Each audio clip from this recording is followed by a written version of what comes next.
Hello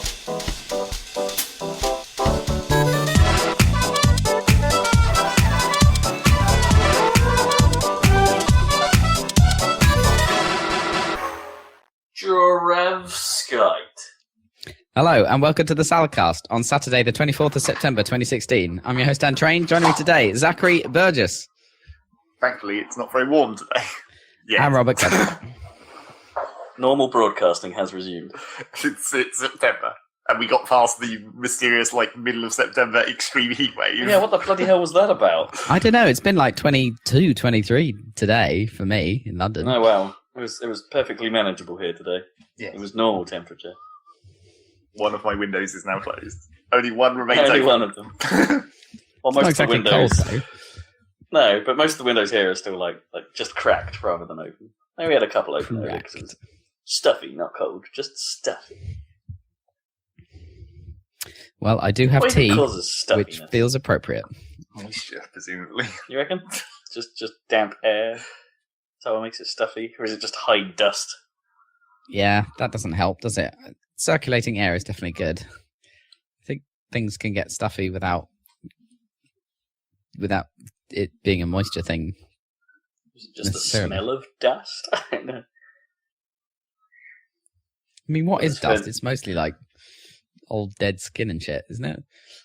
Well, supposedly, but when you, I don't know, when you sort of look at it, it generally tends to look like tiny little fragments of hair. Hair-based.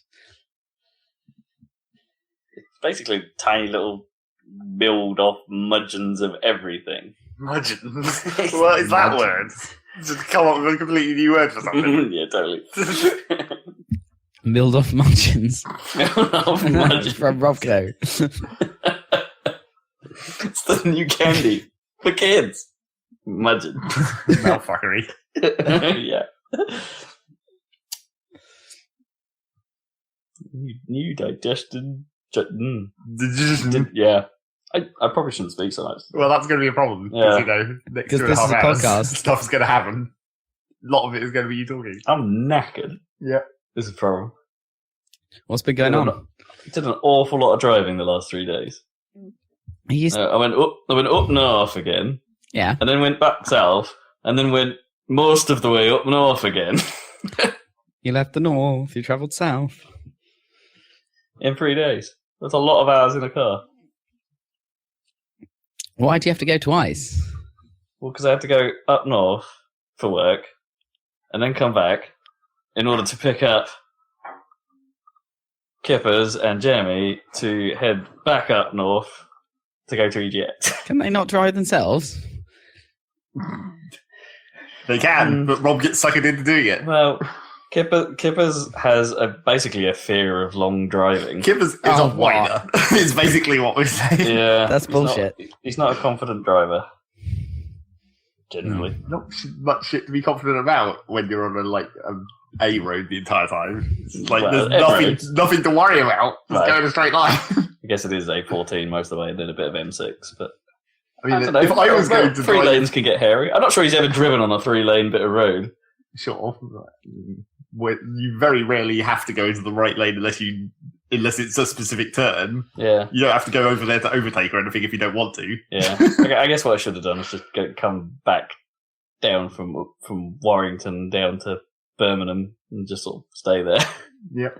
Birmingham. Force that. Just be like, well, I'm already here for work, so I can't come and get you. Birmingham. Is Birmingham a place?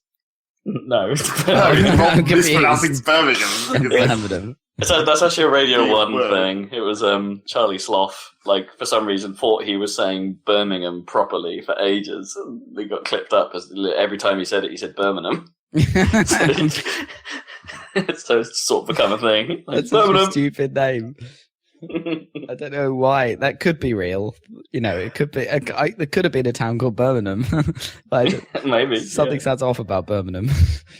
I don't know, it's kind of fun to sort of... You don't say it normally. You're like, I don't know, it's kind of fun to say in that sort of elevated tone. Birmingham! So, EGX was at Birmingham this time? Because, last time it was in London, in Earl's Court, but they've shut that down. It's been at Birmingham the last 2 years. At the NEC. As a result. Yeah, well, it's not called. I'm not sure it's called the NEC, and it sort of Really? is the NEC, but it's also like the bit where they do like comedy performances or something is no longer called the NEC. It's like the LG Arena Right. because of sponsorship. So it has to be You just slap your sponsorized. company on the Yeah. arena. And... Well, it's like there's so many O2s now. Like, and so it's there, which I don't think is as. I mean, it's bigger for sure, and I've been there for a few shows other than EGX in the past. It's pretty much in the same place, but just I'm not sure it's as nice as doing it at Earl's Court. Like, not just from a travel perspective, but Earl's Court was kind of fun with its like multiple levels. And, it was a nice arrangement when it was there. Like here, it's just it's just big flat Sprawling. space. Yeah. I mean, what's it? The huge one in London is XL. That's not bad. Yeah. I've been to XL. That's quite nice. Yeah. But the NEC, it's like, why go if it's not the 1997 Tomorrow's World exhibition with a truck full of N64s with Wave Race or whatever it was? Yeah, was it Wave Race? Yeah, probably was. I think it was. Yeah. And you read too much Calvin and Hobbes in the car and threw up. Yep, that happened. Because I guess I'd never proved that I was that kind of car sick before. Yeah. And what better time than in someone else's car? Obviously. The classic Germany to Tottenham.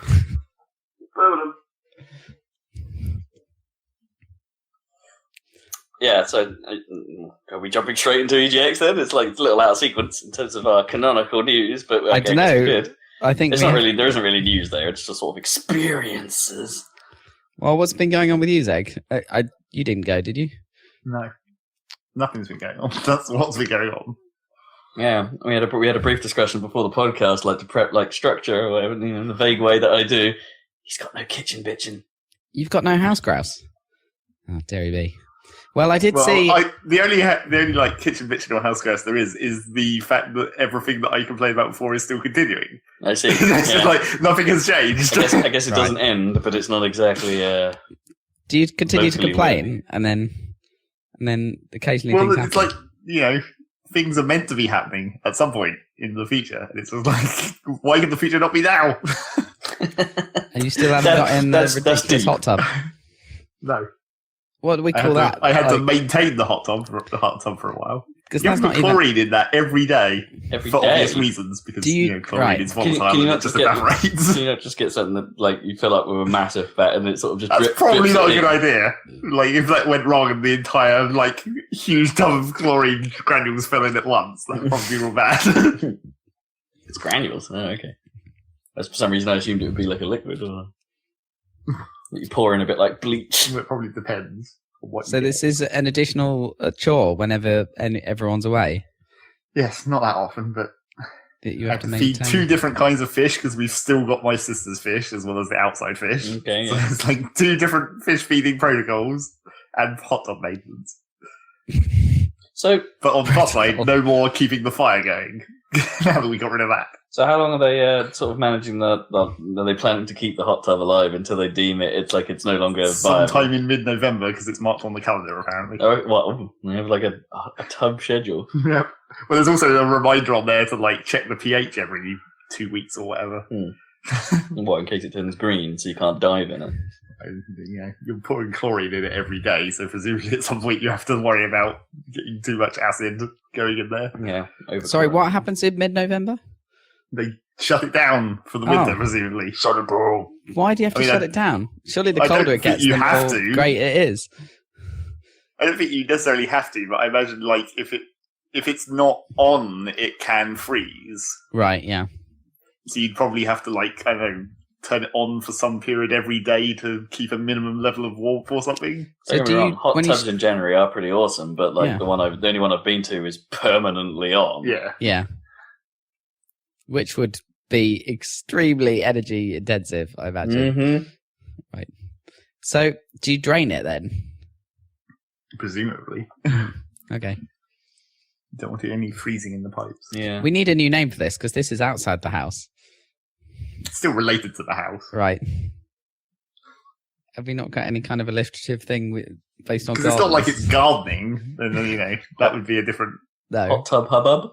It's not going to be any related to the hot tub. It's not like there's anything more to it than that. It's like that's as much. Garden pardons? Hot tub hoo-ha.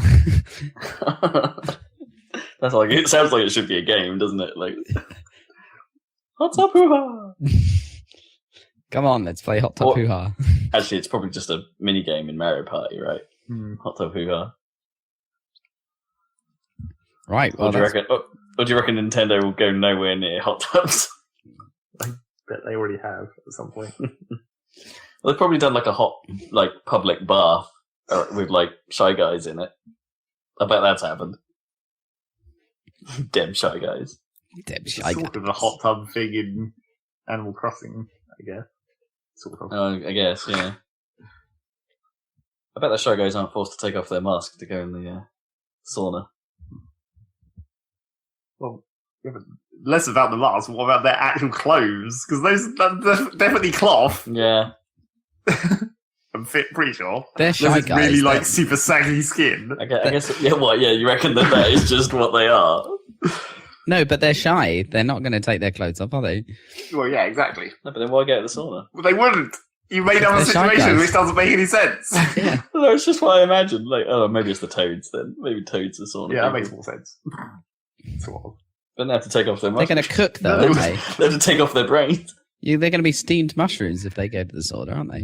That must smell delicious. I did see Need a Market on the front page of BBC News the other day. What? Purely because what did they do? So, we already know this, but this might be an update from Zeg. So the level crossing Hot situation tub explodes at Gypsy Lane, where the actress died, they've been fined like £4 million. Wait, where the actress died? What? Yeah, an actress, who was old, retired or whatever, got run over and killed on Gypsy Lane crossing. Wait, did she like? She wasn't moving very fast because she was old, and she heard the train coming, and she decided, because you only have like 5 seconds visual warning, basically. I don't think she could hear it because she was like half deaf or whatever. But you can't really see it because it's on a bend. So she was like, "Oh, I'll carry on. Like I'll rather than turn back, I'll keep going and hopefully." Well, you have like a 50% chance of if you can't hear it. Yeah, turning is probably also risky, right? Because especially when you're old, that takes longer. It takes longer, and that she might not have known which track she was on relative to the train coming. Right. Yeah. Anyway, she got splattered basically, so that's how much they fined them. So the whole deal about building a bridge over it, etc., or tunnel or whatever. Yeah. Well, it's just like who got fined though? Like the Network Rail, County. Network Rail, who owned the track and the crossing.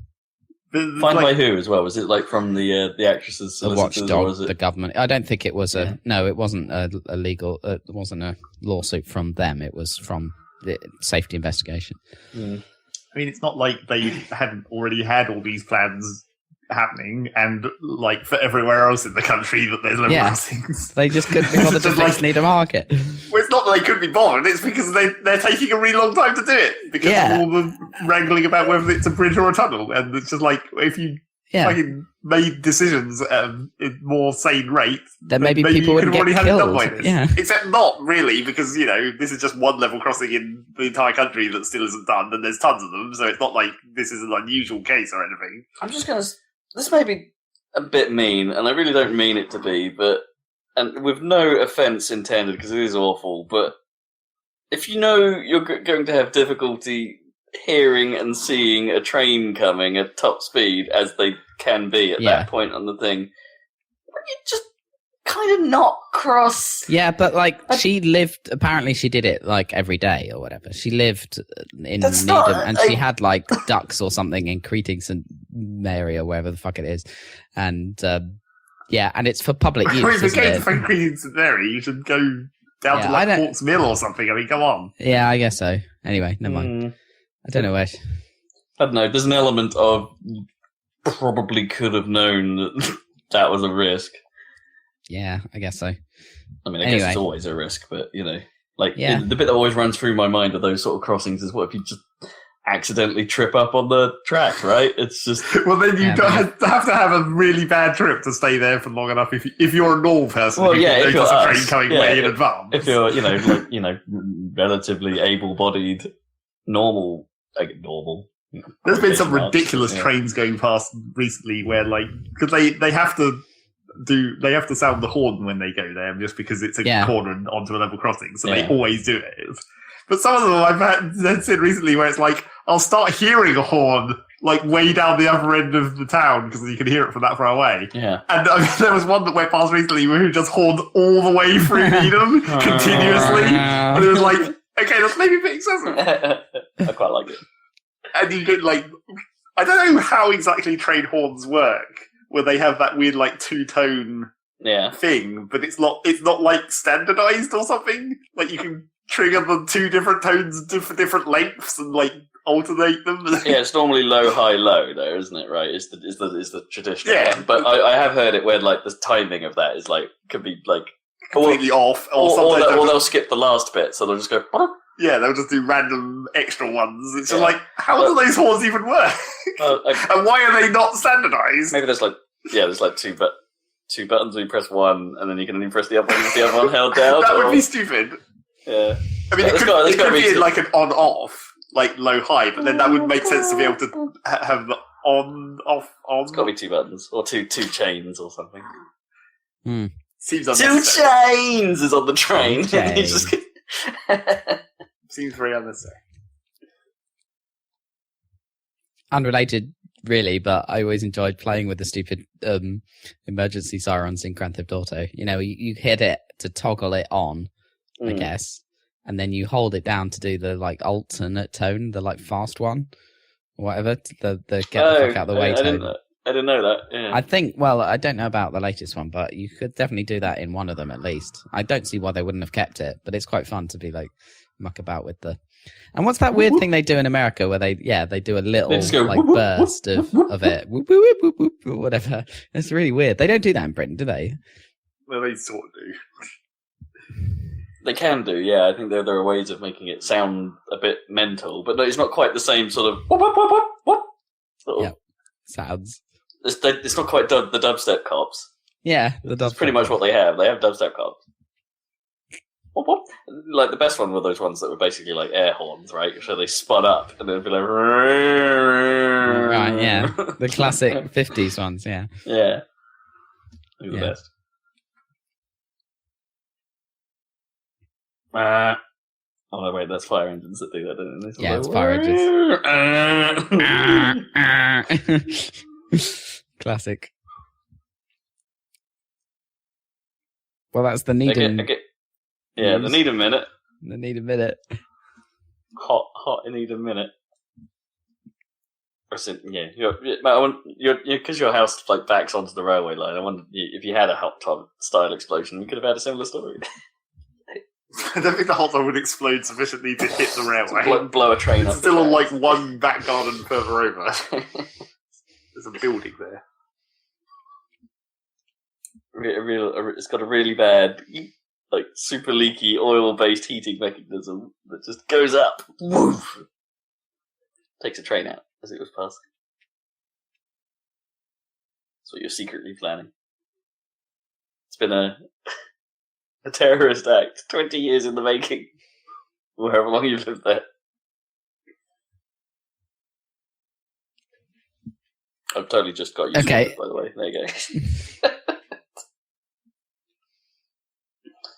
I haven't really got much story-wise to say, other than driving and things, and it's been normal for me. It's been normal. Apart from your visit to EGX. Woo! So I think we should get into news based mainly on this show that you've attended. Yeah, so I guess we're doing it in the wrong order chronologically, but yeah, we can do. It's not really news, so we can do that. Yeah, I saw some stuff, not a lot of stuff, because I'll be honest with you, we had it was a bit of a more of a battle with queuing this year than it ever has been before. Queues. Yeah, sorry. We did spend a long time not doing a lot, so I haven't got a great deal to talk about, unfortunately. but I did try a couple of. I did get a couple of things off my hit list. One of which being, I have played Sonic Mania.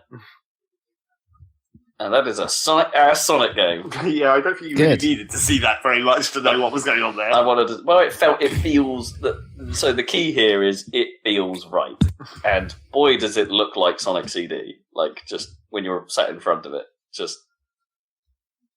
which makes sense because it is Sonic CD, right? It is Sonic CD, pretty much. It's that engine and blah blah blah blah. But yeah, that seems solid.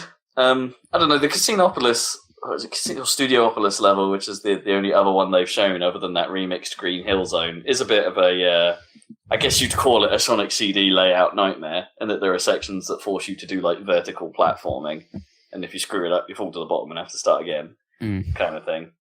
So it suffers a little bit from that in terms of like old Sonic level design, but I'm not sure I mind because that's exactly what they're going for, right? They're trying to evoke that old school level feel, and that's exactly what they've done. So, fine, I'm on board. It looks and plays good, and the music was nice too. Like hearing it properly, like cleanly through a set of headphones and stuff like that. Yeah, I find that part quite interesting. Yeah, what's going on with the composition of the music? Because a lot of the old music was pretty inspirational for your stuff.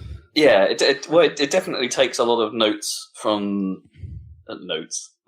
It definitely takes a lot of cues from the Sonic CD style soundtrack, and things like that. So I think more the Japanese mix than the American mix. But it's got it's definitely got a hint of that.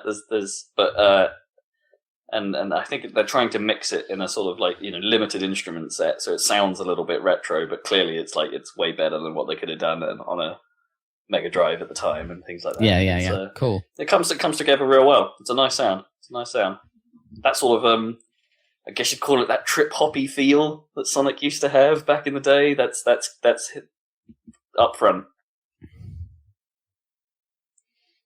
Well, that sounds encouraging. It sounds good. It played good. Looks good. I'm hype. Get hype. Of course, the key will be how big is this thing? Yeah. Is it like 6 zones? Yep. Well, they did clearly say that. It is. So here's the thing: that Green Hill Zone, they definitely described it as Green Hill Act 1, even though weirdly it's a remix of all of the Green Hill style tropes from the Green Hill 1 on Sonic 1.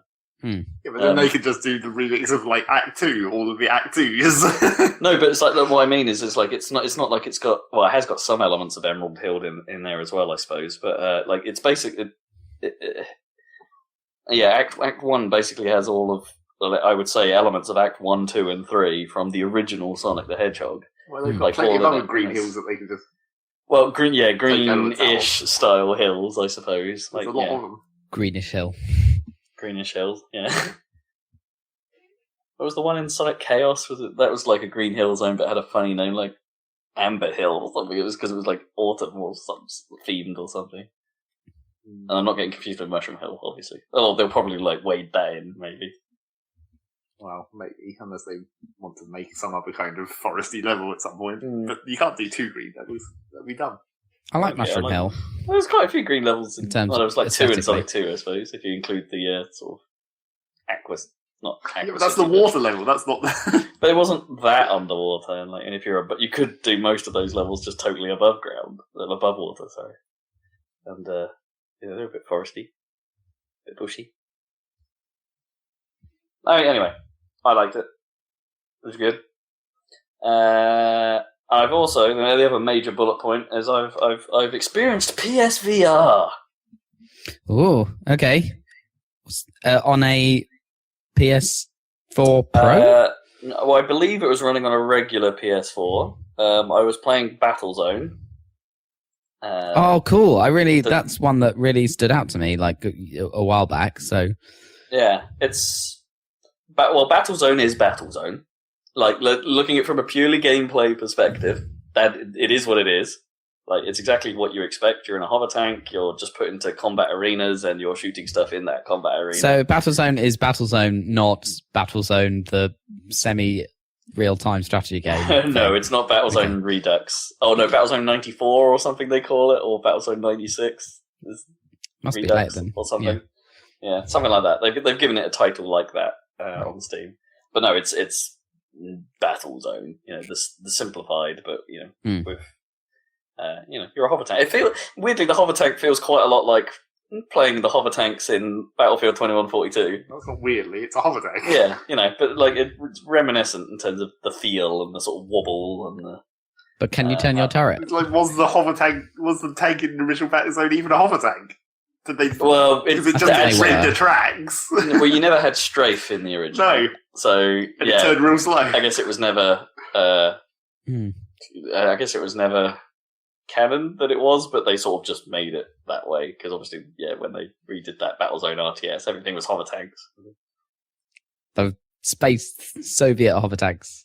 Because they couldn't draw wheels in the vectors that they had. So yeah, that is what it is. They do play nicely to PSVR in that they make it so there are enemies that you have to look up to really gauge where they are. And you can aim your turret pretty high with a machine gun to sort of gun stuff out of the sky. They're playing to VR's like strengths, and it's interesting to see it in action because it actually showed how they're pulling off PSVR, so it works and doesn't make you feel uncomfortable, but actually works well enough that it can be run on a PS4. So here's the thing: PS4 PSVR, very comfortable headset. I had a little problem with my glasses getting it to stay in the right place so the image didn't blur up. It wasn't bad enough that I couldn't see what was going on, but it was bad enough to make some of the text a little difficult to read. Okay. The resolution of it is reminiscent to what I saw in the Oculus DK1 set, which, for the record, is the only other VR headset I've ever worn. So to me, it's like, yep, this is VR. It was... I haven't seen the better headset since, so I wasn't either disappointed or blown away by the resolution I was seeing. Right. But the quality of 3D was good. The quality of images was nice. They were modeling the PlayStation controller that you were holding in world. So if you looked down and moved your controller around and stuff, you could see it like just sort of floating around in front of you. Which was a How nice accurate did it feel, like the kind of tracking of the controller? Very, very, very good. Like no noticeable head latency, no noticeable controller latency. It was cool. Dead on, and as I say, you don't feel queasy at all by using it. But this is where the interesting part comes in, because I think parts of the game's render loop weren't running at the same frame rate as the headset's tracking render loop. Right. So if you see what I mean, you're moving your head around and the world is updating fast enough that you don't notice a frame rate. Like whatever frame rate they've chosen, who knows what it is, but it was good. It was good enough that it wasn't a problem. But then animations in the world, let's say, it's the classic Halo thing. The Halo BioShock style effect, where the world was perhaps only animating at 30 frames per second at times. So one of the enemy types was like a flying swarm of like birds, like polygonal bird things, and I'm pretty sure they were only moving at like 30 frames per second, where things like the tanks and the bullets looked a lot better, things like that. So I think they've obviously had to take some shortcuts in order to get the right power that they want out of that thing. And I mean, in many ways they're working on a good framework, because like Battlezone, it's polygons, it's low poly. Sure, that wasn't just a style thing. Oh, what the low poly is just the low frame rate on certain enemy animations could just be a style thing. Well, I don't know why you would make that a style thing, because it's like things flying through the air and because it's like weird old poly style. Like it looks deliberately bad, so why not make some of the animations deliberately bad? I don't think so. I don't. Yeah, think so. That sounds unlikely, Zeg. I can see what you're thinking, but I think if they were going to do that, they would have to make it really low frame rate. Really pronounced. Like halve it again, like make it 15 or something. I think it's more likely they're trying to save some frames there, or whatever. Yeah. For the rest of the world. So I mean, they're doing some other stuff. Like there's nice little, the ground is quite shiny and stuff like that, and there's some volumetric lighting going on. It's not a bad looking game by any means, and I think it's not just a VR game. I think there is a just straight up play it normally style to it. Do you think it's got any depth to it at all versus other? No, I doubt it has any depth at all. But okay. Another VR title that's awesome. But no depth. Yeah, it's fun though, and So here's the thing: we went into it, and Jeremy was really so we were with Kips and Jam, and I was there, and she was pretty reluctant to give this a go. She basically written off VR as it wasn't going to be for her. So we're in the queue, and she's like, "Really? Do we have to? Do you really want to do this? Like, I don't think I'm going to like it. I'm going to get all sick, and it's going to be weird, and I don't want to do it." And then the moment she stepped out of the booth, she was just like, "That was amazing!" Really? Like, wow. Yeah. So the impact of VR on her, from someone who was like really doubting whether she would get on with it, to coming out of it being like, "Yeah, you know what? This stuff works, and it's great." There you go. VR. That's You cool. got to experience it. You got to experience it. You do. Yeah, as I said, PSVR. It's good enough.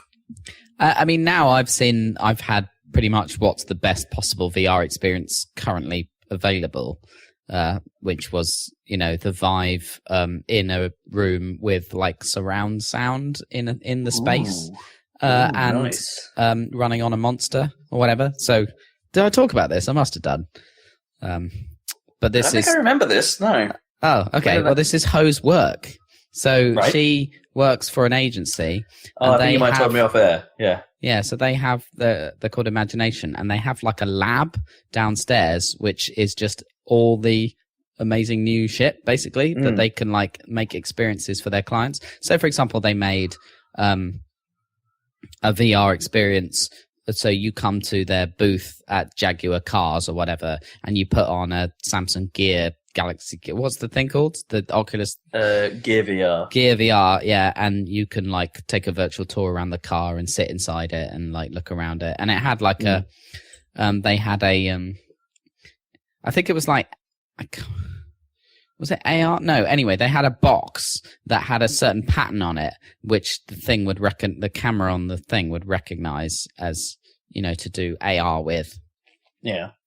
Stuff like that. Anyway, they have this lab full of stuff, and I guess the centerpiece is they have, a monster PC behind the scenes and a Vive and a giant projector so that other people watching you can see what you're seeing, and surround sound and enough space, and it's all air conditioned. And they, I'm sure I must have talked about it. Anyway, never mind. It was great. I mean, it really's come on leaps and bounds, but I mean, it's still not something that I would spend money on getting to that point, because there's no actual game with any actual depth. Well, that's the thing. The only game at the moment that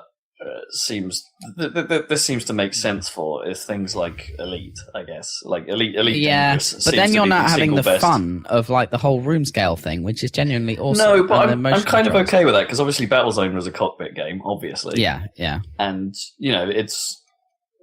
I don't think I need the room scale thing for it. The immersion of just wearing a headset. Yeah, is pretty good. Is pretty amazing. Yeah, well, but the room scale is pretty good. Could just quite easily just like patch in like a mini room scale into Elite. Just make it so you can stand up and walk around the small cockpit. Yeah, walk around the. It doesn't have to be like the whole ship. Maybe, but yeah, you're so enclosed in Elite. Well, yeah, but you're so enclosed in any normal house's room, or in any of the room scale stuff. But there is like no room. It's like presumably like the canopy would open stuff. No. Have you been in the Elite chair ships? And there's there's loads of space in them. They're really weird. Oh, maybe I'm getting confused with Valkyrie. Yeah, probably. The best game I played by far was, I didn't play that many, was in the Valve pack, the archery game. It's brilliant because the motion control is just so good. You're literally doing the motion of firing arrows, and you can it has enough like fun in the accuracy of the controls that it's actually a fun game. It's basically tower defense, but it's really fun, and you pick up the arrows or whatever, and like there's a there's a little fire in a little basket next to you, and it takes you a second to realize that you can draw the arrow, and then you can just stick it in the fire to get a flaming arrow, stuff like that. Yeah. And it's just really nice. You're fighting against people coming to attack your castle in armor and stuff, but they look like the little black figures, I guess, from the Portal training videos. Right. Yeah. Anyway, the little stick guys. Yeah. And it's a very simple game, but I mean, you forget and you're basically just there on top of this castle after a while, even though it's all stylized. It's weird how your brain doesn't seem to care that the world you're in is stylized and doesn't look real. It still believes you're there. It's really weird. Yeah. Presence, isn't it? What they keep referring to that as. Yeah. The feeling of presence. It's amazing how much, with VR, I always thought, like, conceptually, like, it was all very well, doing the head tracking and playing the right image to each person's up to your eyes. But it's not going to feel real until we have photorealistic graphics. But that's not the way it works. Like your brain just fills in the blanks. It's really weird. It doesn't really matter, does it? Because like any space you could be in real life could be like, I don't know, badly painted walls or something like that, where you could be standing on a terribly printed bit of grass texture. I don't know. It's like it doesn't really matter what it is. Just it's as long amazing. as it makes sense. The brain is not fighting you; it's trying to believe, and the only thing that stops it is, as they discovered, the tracking stuff. But that works so well now that it doesn't really matter. Yeah, they're really on it. Now's the time. But it's just like the problem is, as you say, making full on games that use this technology seems to still be struggling. People seem to be struggling a bit. Like Battlezone seemed fine, but it is like a reasonably simple game. At least the PSVR seems to be, and the PlayStation lineup of games seem to be leaning heavily into, actually, you know what, we're not going to hold back. It's like, have you seen how fast Riggs actually moves? Riggs is their, like, mech combat football weird future sports game, but that thing moves at quite a clip. And, it's a sit-down controller VR game, and it's, I wonder how that plays on your senses. Yeah, because there's a lot of teleporting going on in the current crop of things. In some of them, yeah. I mean, the Battlezone tanks didn't move that fast, so I guess they even said to us, it's like, don't worry, this is actually this is like entry level VR in terms of that, and I came out feeling absolutely fine, no problem at all. But cool. I don't know. It's man, it's those sort of things where you try and it's like, you know what? Actually, give it a year. We'll be getting there. I kind of want it. I kind of want it. Like it's great. Oh, by the way, the other thing in Ho's lab was the HoloLens, which is like a $3,000 dev kit thing. Yeah, but it is a lot of fun. But the it's just so early that basically the main problem with it is the field of view is absolutely terrible. So, but it is amazing. Like, it's an amazing thing. And also, it's incredibly weird how, so the main mode that they use to show off is like just, holographic objects in the world that you can spin around, change size, and you can put them on surfaces and stuff and move them around. So you put it on and suddenly the room is full of like weird 3D models of stuff. But part of Ho's job is to tidy up holograms. Because people just leave them all over the room, and that doesn't make any sense. There's no reset button. Program. No, there isn't one. Well, that's someone else who hasn't done their job of programming a reset button. Yeah, so there you go. Yeah. That's Ho's job is people fuck that's it up. That's not a job. And she has to put it on and like arrange everything again, which is just so delete stupid. The program and start over. Yeah, I know. If the holograms are saving their position, there must be a data somewhere in there that it's saving. So you it. But this is just close the app and reopen it. And then I mean that in itself is quite weird because you operate it by gestures, like in a sort of field in front of you. So you do sort of pinches in the air, like in front of your face, basically, or not in front of your face, but like just you hold your hand just in front of your chest or whatever, and in field of view, and you can do these pinches and things, and it takes a bit of getting used to, but then you can operate the UI and stuff. But yeah, it's weird. It's weird. Yeah, I don't know. There should be a reset button, but Ho genuinely has to do that, I think. That's so stupid. It is pretty stupid. It's so stupid. Oh boy. It's the future. Wave of the future. Get excited. I'm excited. Yeah, I mean, PlayStation VR is like the first really consumer level thing. And if it's good enough, then it'll be cool. I was hearing things like from guys working the Rebellion booth that it was, PSVR is sold out for quite some time. Really? So, like pre-ordered to the nines. So it's like if you're thinking about getting in there. Doesn't mean anything though. Well, no, so how many did they make? Well, exactly. As far as they are hearing, it's like if you wanted to get in now, there's no way of getting one for launch, for instance. You'd be quite some time after. But Sony have been good on their hardware supply chains, so I don't expect that to be a problem for long. When you were talking about that archery thing, it reminded me of. Do you remember when PlayStation Move came out? They did I think it was called Sports Champions. Yeah. There was an archery game in that using 2 Move controllers. Yeah, it's probably the same sort of thing. I thought at the time, it's like, actually, you know what? This feels pretty good because it made you do the quiver action. Because it had 2 Move controllers. Yeah. In the rare occasion that you're ever going to have 2 Move controllers. Well, that's the thing with the Vive is it comes with 2, right? Yeah. Oh, yeah. Because it has to. It has to, yeah. 2 hands. Well, I guess you don't technically need 2 hands, I suppose. I mean, the first game I played was like a lightsaber game. You could program for 1. And it was quite weird having 2 rather than 1. Like, it would have been fine with 1. It's playing 2-handed lightsabers. Yeah, but 2-handed, you'd have to connect them. You only really need 1 controller for that, right? Because you just need to hold it with... Yeah, with 2 hands. Not if you're using a double-ended or one of the, they use 2 hands on the hilt in some lightsaber designs. Yeah, but you'd still only need 1 controller to track that. You don't need 2 controllers. It wouldn't feel right, though, if your other hand wasn't doing it. And if you want to have that precise, angling ability... you just hold your other hand, or hold the other you controller. just have to attach a longer handle to the 1 controller, basically. I guess, yeah. Or attach both of the controllers together, then it can be really accurate. Yeah, exactly. That's the point. If you were going to do a proper Darth Maul style lightsaber, right? If you could attach them together at the base to make a long controller, that would be pretty cool. Well, and then like in the film, it could get cut in half at some point, and then you have to. Oh, yeah. Yes. Oh yeah, special move. Ka-ching! Yeah, that'd be cool. You built up enough power in your lightsaber so the 2 could be separated and power themselves. Yeah. Yeah, cool. Yeah, that'd be interesting to see what comes out of that. I mean, there's what games are they coming out? There's 100-foot robot golf is still coming. There's I'll talk about it in the TGS thing, but that summer lesson game is still coming. That's still a thing. It's rigs. A lot of games having a VR mode in them, like that terrible Final Fantasy one.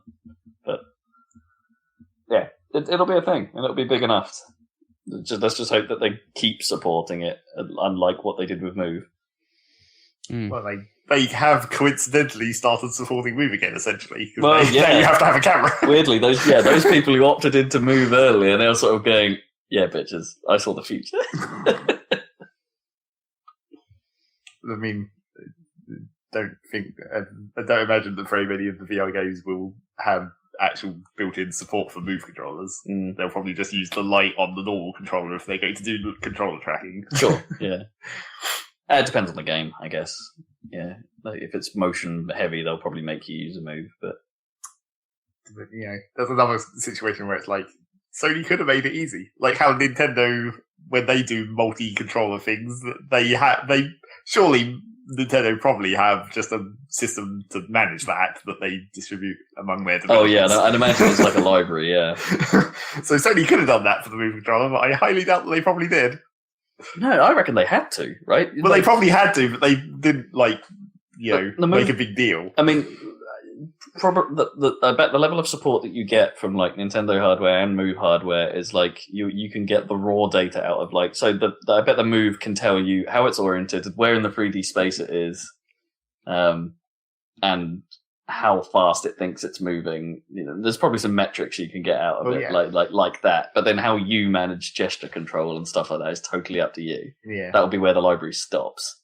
Yeah. Yeah. And that's pretty much all you need, really. Because then at that point you can build whatever you want on top of it. As long as you have the positional data and it refreshes fast enough, you're good. In theory. It's not a great deal else to talk about that I really want to raise. Those, it was surprising. Ninty weren't even there this year. Microsoft didn't have their big booth this year.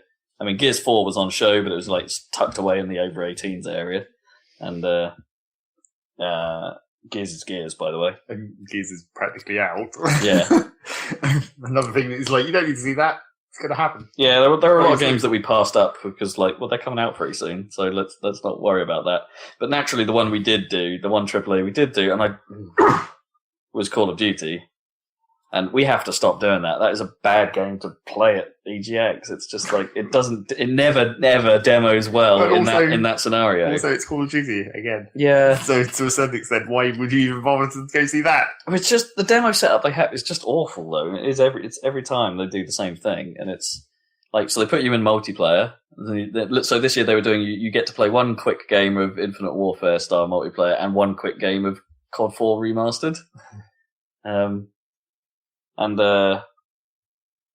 I don't think Infinite Warfare actually came out very well from that demo because it's stupid. You're on a big ass 40-inch screen that's 1 foot away from your face. You can't bloody see anything. All it's doing is highlighting what all the graphical techniques and tricks they're taking down, like a weird dithered shadow effect. And it's just with my face right up close to this screen, this looks ugly as hell. It wasn't running on pros; it was running on regular PS4s. I was having a bad time. I don't like the PS4 controller for shooters. I found it too easy to click the sticks by accident, and that just really screws you up in COD. It's just I guess the controls. Yeah, I guess it's probably gone. No, and weirdly, the whole thing of the two sticks being low down and in the middle actually became a problem because it's I don't know. It's muscle memory more than anything, but training myself to move from the left stick up to the D-pad to do some actions like calling kill streaks and things like that, I found him really difficult because my thumb just wanted to always move down to the D-pad and stuff like that. So some of that is learning the controller, but it just the clicky thing on the sticks. It was there wasn't enough pressure there. I just kept I clenched basically. I needed clench protection. The classic. Yeah, and it was just too easy to do on that controller. I didn't really like that experience. It feels. I mean, it's fine. It basically the multiplayer seems to be they've put a even more sci-fi skin over what was going on in Black Ops 3, and that's the multiplayer this year. The thing I really want to see in Infinite Warfare is the campaign, and of course, they didn't show that. There's input lag on those screens because no one has calibrated all the monitors they have. It's just this is not a good demo. You don't come up, and of course the other people that go to play that game are pros, so you don't get a good feel for the game before you get shot. And it's just it's not. Yeah, I'm not enjoying this. Yeah, maybe don't play Call of Duty. It's the thing is, it's I can't. It's no slight on the game itself, other than that graphical thing I didn't like. It's I just can't make a judgment. It's impossible. Call of Duty remastered, by the way. It's they seem to have done a pretty good job touching up the look of that game. It looks modern, I actually thought it felt better than Infinite Warfare, than the new one. Yeah, that's funny. Just in terms of it felt snappier, it felt faster.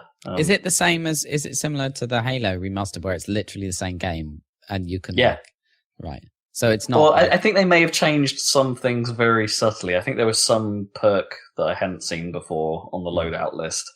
I might just be not remembering it, but in theory, it is the same game. But it's not like they've got the.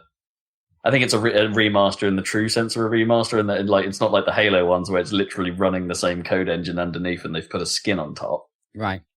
It's they've taken the original game as much as possible and tried to keep it as much the same whilst building a whole new, presumably running on new engine and presumably running on all that stuff. I don't think it's quite the elaborate method that they took with Halo, but that felt good. But still suffered from the same demo problems. But I actually thought it wasn't the one thing we took that both Kips and I said is that we weren't sure that was running at a smooth 60 either. Maybe it was being a bit framey during our experience, but so I don't know. Maybe not so hot on regular PS4s. It's hard to tell. As I say, impossible to tell. And the other thing I want to mention, and I spotted this right at the end of the day, but it kind of made me happy in the same way that I spotted Thumper last year, and that made me happy. I found a game called Aaero, spelled with 2 A's. Okay. So it's like Aaero. Someone's having a stab at making a rhythm rail shooter. It's basically Res. What's going on? Aren't they doing Res? They're doing Res anyway, aren't they? Res Infinite. Well, Res Infinite is still a remake, really, isn't it? It's like they've. I thought it had new stuff. It has one new stage and VR support. Admittedly, that new stage is about 10 minutes long, but Res Infinite has Area X they call it, but yeah, it has one new stage and VR support is the thing for it Infinite, and apparently it's good. Like. They're not, there's nothing against it, but it is mostly a remake. Right. But yeah, this is a brand new thing. It looks like you're you're basically a ship sort of crossing over what look like desert-style planets, or at least in the bit that I saw. And yeah, you're attacking enemies in time to the music in the same way that you do with Res. There's some mechanics where firing your shots in time with the music has a benefit this time, whereas Res it makes no difference at all. And there's also some sections where you're playing like a bit of a rhythm game inside a tunnel, so you've got to follow this like wire around to stay safe, but the wire moves in time with the music and things like that. So it looks good. It looks good. Cool. Well, that sounds good. Yeah, Aaero. Yeah, and that was EGX. Not a great year for them, I don't think, but it's still enjoyable nonetheless. But I would. I think I need to go back to my original ways of playing it. I think just focus more on indie and do that stuff. I got a game of Lord of the Rings pinball then. Oh yeah, that seems like an okay pinball table. Is that a real table? Yeah, a real table. Yeah, proper physical thing, built by Stern. Yeah, it seems like an okay table. Suffers a little bit from like a lot of licensed pinball tables where the audio doesn't really tell you what's going on and instead just plays quotes from the films. And it's like, I'd rather you have some, like I quite like to hear Gimli say, "Ball locked," or something. Even if you haven't got the real actors, it's like, I don't care. Just tell me what's going on the table a bit more, rather than saying, "You shall not pass." Mm. Well, unless you do something clever with "You shall not pass," like some kind of magnet gate or something. That's fine. I'm sure there's a lot you could do theming on that stuff. Yeah, in general, yeah. But yeah, it's something about souls. It's like 500 more souls. Souls? Yeah. That doesn't seem right. It was a bit strange. It was like a bonus system or something. They went from the Tunnel of the Dead or something? I don't know. Right, the mountain dead people, what they called. Yeah. The dead men of Dunharrow, or whatever. 500 souls. The Way of the Dead, is it? Something like that, yeah. I can't remember. The Deus Ex Machinas that ends the battle in the third film by just magically being green and, like, murdering everyone. Is that the second one? I suppose it was. Third one, sorry. Film, yeah. Yeah, I suppose it was. Yeah. I sort of, in my head, it sort of runs into the second for some reason. You've never seen the whole of the second one, as we previously discussed. No, Or inability to stay awake. That is true. That is true. I watched it last night. Really? Yeah. I don't know. I've watched The Fellowship and The Two Towers. Now I need to watch Return of the King. They're good films. Yeah, they're really good. These Hobbit films were not that good. I still haven't seen the last one, actually. Yeah. We saw the first two in the cinema. We just didn't see them.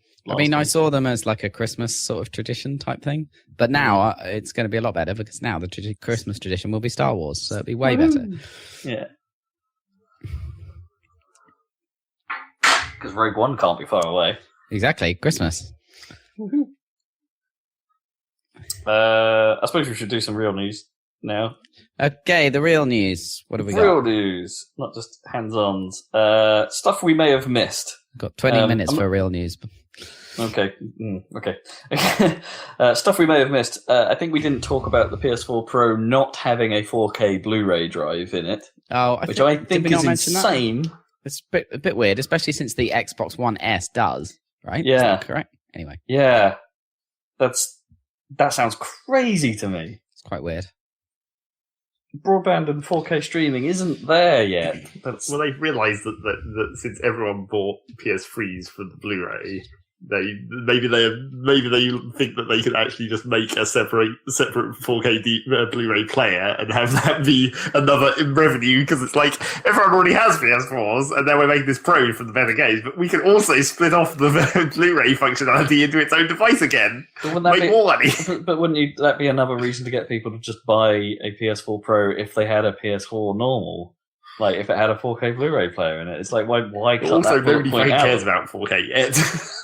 Yeah, they do. That's the whole point in the Pro. It's a really common... Now, if you go to buy TV, they're starting to become all 4K, so it is important. Yeah. People are going to start wanting content for it. People don't know what it means. Yeah, they do. They're not that dumb. Like, just because they don't know about computer games doesn't mean they don't know what HD is and what 4K is and how they can they know what HD is now, after all this time. I don't think anyone knows that 4K is the new thing, and they know it's the new thing, but they don't know that like it's hard to get 4K stuff as it stands at the moment. Well, they know that it's a fairly easy thing to explain now, right? Because they've been through the HD thing, and now you can just say it's more HD. It's the next HD, and they know that if they pay extra, HDR is the bigger challenge. They know that if they pay extra for their Netflix package, they get 4K content or whatever. I think HDR is the harder sell to the average person, unless they're stood in front of one and they can be like, hey, look at this picture. Well, that's the same as like LEDs and stuff, where it's just like all it is colour difference. Yeah, it is the same problem. Yeah, as like, you know, people might not care whether it's LCD or plasma until they're stood in front of them and go, oh, okay. And then they don't even care either. No, most of the time you're right. Yeah, it's like, is it big? It's like, look at my parents' TV. It's HD, but do they watch any HD channels? Like, no, they just watch regular BBC One or whatever. Really? It's like... Well, are they just using Freeview? Well, yeah. Well, they might not have Freeview HD. So but it's just like, they bought an HD TV because it was HD. Well, because it was probably all they could buy. Like, I don't know, it's quite old. I think they might have been right on... They could have got a non-HD one at that time. Well, I've had mine like 8 years now. And that was like a good couple years into the HD flat screen thing. But it's just like, they don't care. Even though I said it's where it's like...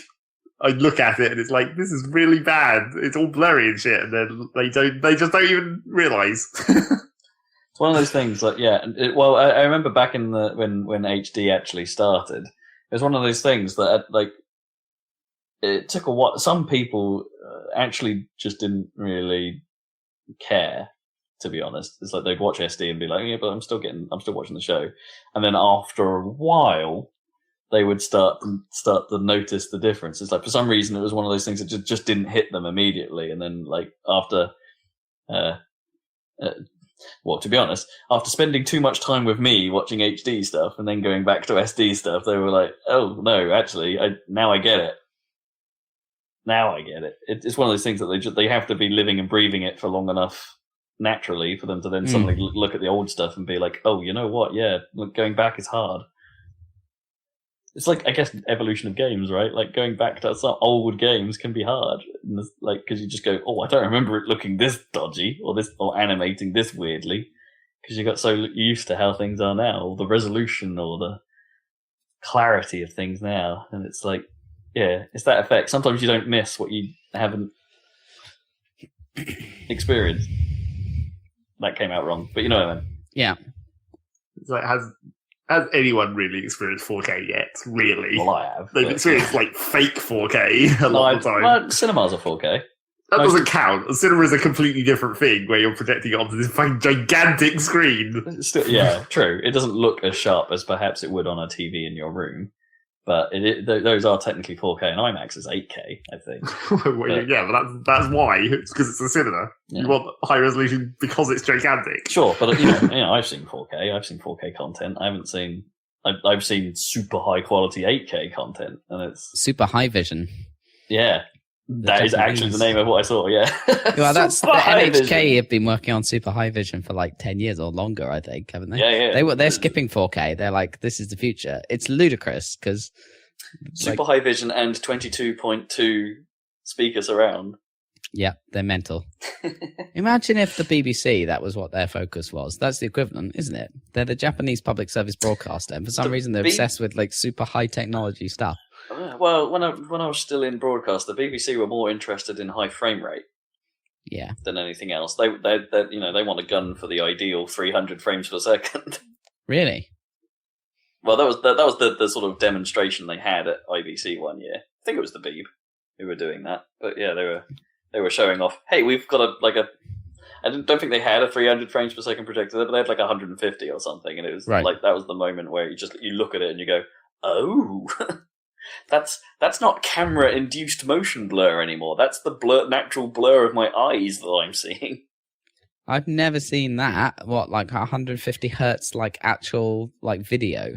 Actual, just recorded proper video playing back, and it's impressive. I guess it looks good.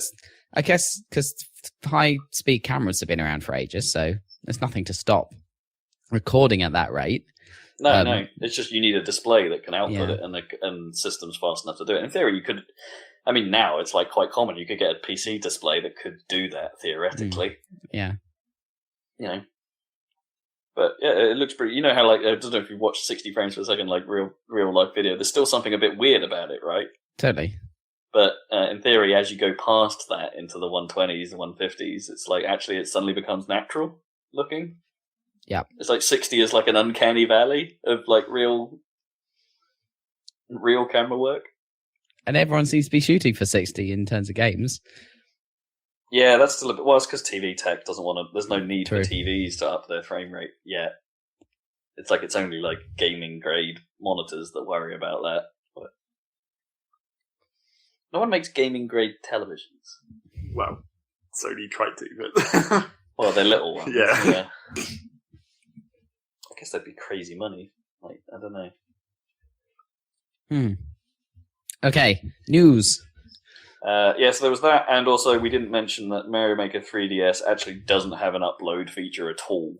Right. I think I said that I thought that was the case. Yeah, weren't sure. I guess, yeah, but that's no. You're 100. If you did say that, you're 100% right, and that's nuts. You've kind of just broken that game. Well, it's like a thin client, I guess, for playing all the content that's already been made. You can still make. But you can't upload. Well, yeah, presumably you can still get a code, right? No, it doesn't upload at all. Yeah, but it doesn't have to upload to get a code.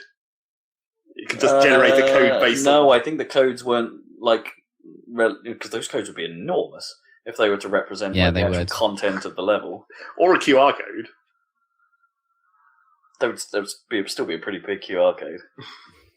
Well, it depends. If the levels are not as big, potentially, then you can trim it down. If there's not as many options, that would reduce them. Yeah, no, that's kind of the point in that game, though, is that they made a ton of options.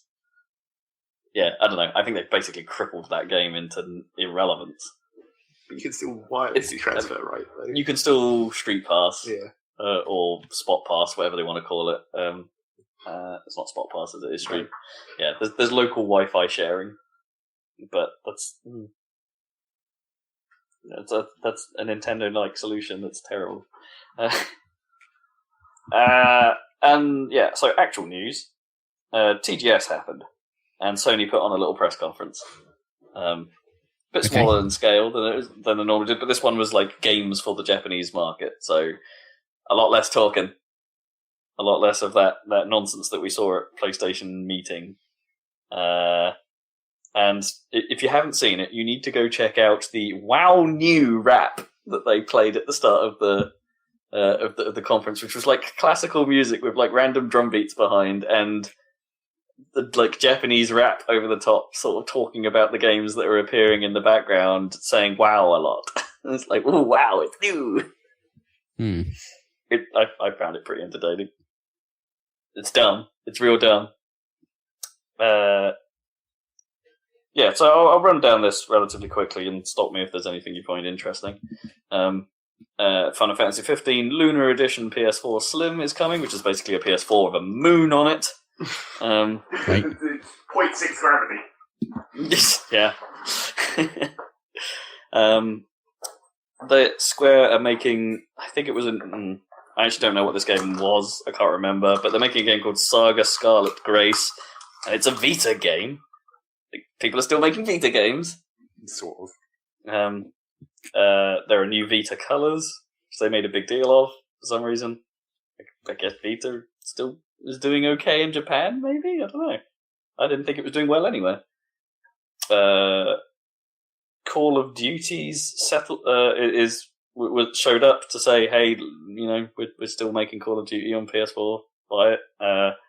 And apparently the bad guys are called the Settlement Defense Front. I learnt that much. Then there was Watch Dogs 2, which we'd seen before. Then there was For Honor, which we'd seen before. I guess they focused on the samurai a bit more in the For Honor trailer this time. They're making a new Gundam Versus game, which we'll never see here. So this is Kingdom Hearts are making another HD collection, but the name is just so bizarre. Well, it always is. Yeah. As Kingdom Hearts HD Collection 2 8 or something. When 8 something. There was a subtitle there, which is very confusing. And it's basically the spin-off Kingdom Hearts games, all in a package, redone, like some of the ones that were on mobile platforms, or handhelds, consoleized. And we still haven't seen Kingdom Hearts 3 yet. Come on. Well, we've seen it. Well, we know it exists, but yeah. Then there was Nier. Briefly, Danganronpa 3 is getting a full console release rather than just Vita, by the sounds of it. Hot Shots Golf, which everyone seems to be losing their minds over. To be released summer next year. Originally thought to be coming out this year, but no, they said no, we're going to release this next year. Seems to be a lot of fun, multiplayer focused comedy golf game with kart racing and golf cart racing in the middle of playing golf and stuff like that. Looks like they're going all in on making it a bit nuts and enjoyable rather than just a straight-faced golf game. Special news for our Cambridge crew. New Earth Defense Force game, Kevin. PDF 5. Oh, you're joking. Now with giant frogs. Already had giant ants. Now you got the giant frogs. Frogs are the new thing, baby. Those games are kind of fun. I hope that doesn't get more professional. No, I'm with you. I want it to always be this level of sort of crap. Yeah. They're great, just as they are. Tecmo Koei prove they have no ideas and are making a Muso game, or, for those not initiated, the Muso games are like Dynasty Warriors. But featuring Tecmo Koei properties such as Ninja Gaiden and Dead or Alive and some others. So, Summer Lesson, which I mentioned earlier, is going to be a launch game. No Heroes Allowed is a VR game, or will have VR support. Resident Evil are releasing a VR experience in the form of a music video by band Larkenseal, which is... So it's like Ridge Racer, though. I guess, yeah. That seemed really bizarre. But then that led into, actually, Sony aren't just going to be making games for PSVR, they're going to be making virtual reality spaces and video experiences and Playroom VR, basically. Yeah, kinda. So the one they showed was someone coming home from work, being a bit stressed and a bit frazzled, and then putting on PSVR and being transported to a nice, relaxing field where they would just chill out for a while. Flowery. Yeah. But then the interesting part of that was they had integration with their phone, so they could use their phone and tap something on the screen, and PSVR would then start displaying their phone in the world. Right. So they were using their phone whilst in PSVR, and you could see what you were doing. So that's kind of interesting. They're going to make their own version of Smart Glass. Yeah, but maybe. I don't know. If it's like a driver just built onto Sony's phones, to just show whatever's going on the screen. That's a slightly bizarre form of escapism, but okay, fine. Then they had an ad for something called DAZN, which seems to be an esports channel for Japan. And then Sony announced they are launching a new company called ForwardWorks, which will be making... Sony are basically going to start making smartphone games themselves. Oh, interesting. In the same way that Nintendo have, I guess. Right. Yeah. What? But just for Android, for their own phone, sort of thing? I guess it was unclear, but yeah, they're officially doing smartphones. Was the takeaway from this? And one of the ones they sort of announced is, hey, and we're not just going to move into the smartphone direction. We're actually going to come the other direction as well. We're going to take properties from companies that have done well in the smartphone space and consolize them. So they brought up something called Grand Blue Fantasy, which I don't think is really known, or maybe hasn't been released over here. I'm not sure. I hadn't heard of it. But they were basically doing something called they call Project Relink, with help from Platinum Games, and it actually looked pretty good. Like, then they're bringing that, like, it's an RPG, sort of an action RPG for PS4, and it looked like it could be all right, actually. Yeah. And then Kojima turned up. Okay. And talked some nonsense about what Death Stranding may or may not be. Of course he did. It was like he basically explained the concept of like Death Stranding as a thing, you know, like everyone else kind of already figured out, like whales beaching themselves or whatever. And then tried to explain how his game is not like every game that has ever been made it's been about rods, like humans with sticks, like getting things done with sticks. We're going to make a game about strands that hold everything together, and it's we're going to have a cooperative multiplayer experience based on strands. And it's like everyone's like, "What are you talking about?" Like one could only hope that he is actually trying something wildly different in terms of game design. But what on earth is that? Who knows? I guess we'll find out. That was just a fancy way of saying co-op. Yeah. Instead of competitive. Yeah, yes. Yeah. And he did basically say, like, he wants to prove that indie studios can make AAA masterpieces. I don't think he counts as an indie studio. Just him by himself. He is kind of indie now, but like, it's not clear whether he's getting funding from anyone, like in terms of like major publishers or like Sony, or it's not been made clear for what, like. So I guess he can consider himself indie. Yeah. Yeah. So that was TGS. There you go. I didn't really hear of much else coming out of the show other than that, really. And then other minor news: South Park Fractured But Whole has been delayed until next year. You know what else got delayed? Last Guardian. Yep. Yeah. Admittedly, only by 6 weeks, so it's still technically coming out this year. But you know that was inevitable, I guess. I don't think anyone would mind if they said, actually, you know what, it's going to be another year. I don't know, I think people might mind at this point. Now that they finally start, like, when it finally came back, and then it came back quite hard, it's like, they're getting ready to actually release it, and then like, no, just give it 2 more years. Not quite, yeah. They did say the reasons were that they weren't quite happy with it. Like, it was a bit buggy. Well, yes. It hadn't quite got through QA yet. Which I'm all for. I'd rather they delay a game rather than try and just say, no, it's coming out and do a dodgy day one patch. You know, I'd rather they go this way. People who have played it have been saying that, like, it feels quite old school because, you know, it's quite old school because it's a game from 10 years ago.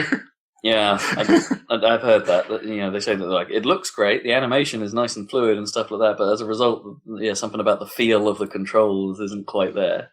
And maybe that's something they're going to try and tweak or tune as part of this. It's basically tuned. Yeah, basically. It's exactly the same. There'll be a strip club. Are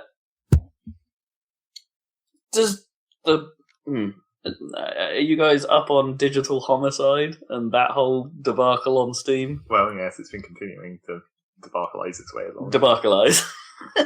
Dan, do you know these guys?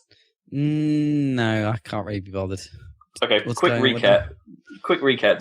Digital Homicide are what are known as an asset flip developer, as in they take stuff that's basically available on the Unity stores and crudely mash it together to make terrible, terrible products that they then sell on Steam somehow.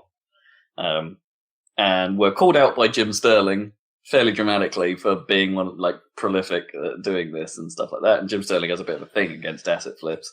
And then they went mental, basically, and they're the guys that are suing Jim Sterling.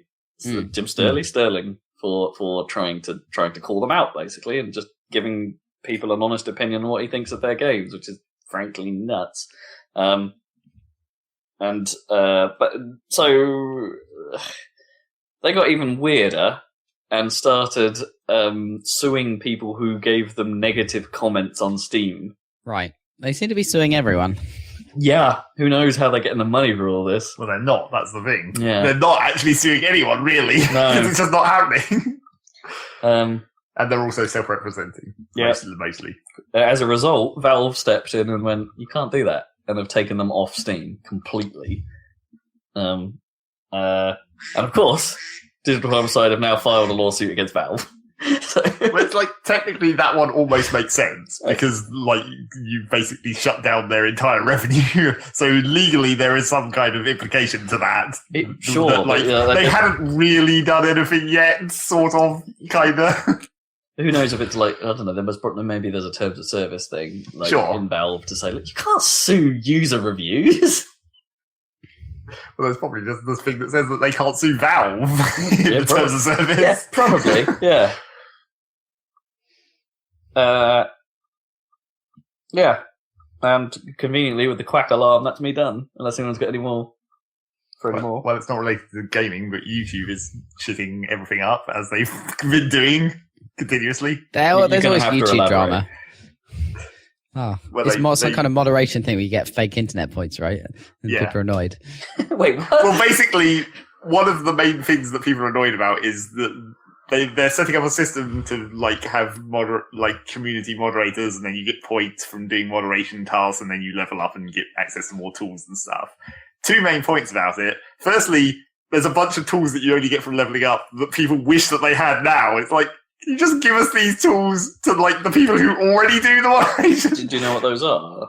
It's just mass flagging and hiding users and that kind of stuff. Huh. It's just shadow ban. They sound a little bit like just general quality of life services. Yeah, it's why are these behind this tiered unlock system? I guess Twitter does stuff like that though, right? You have to become a certain level of confirmed.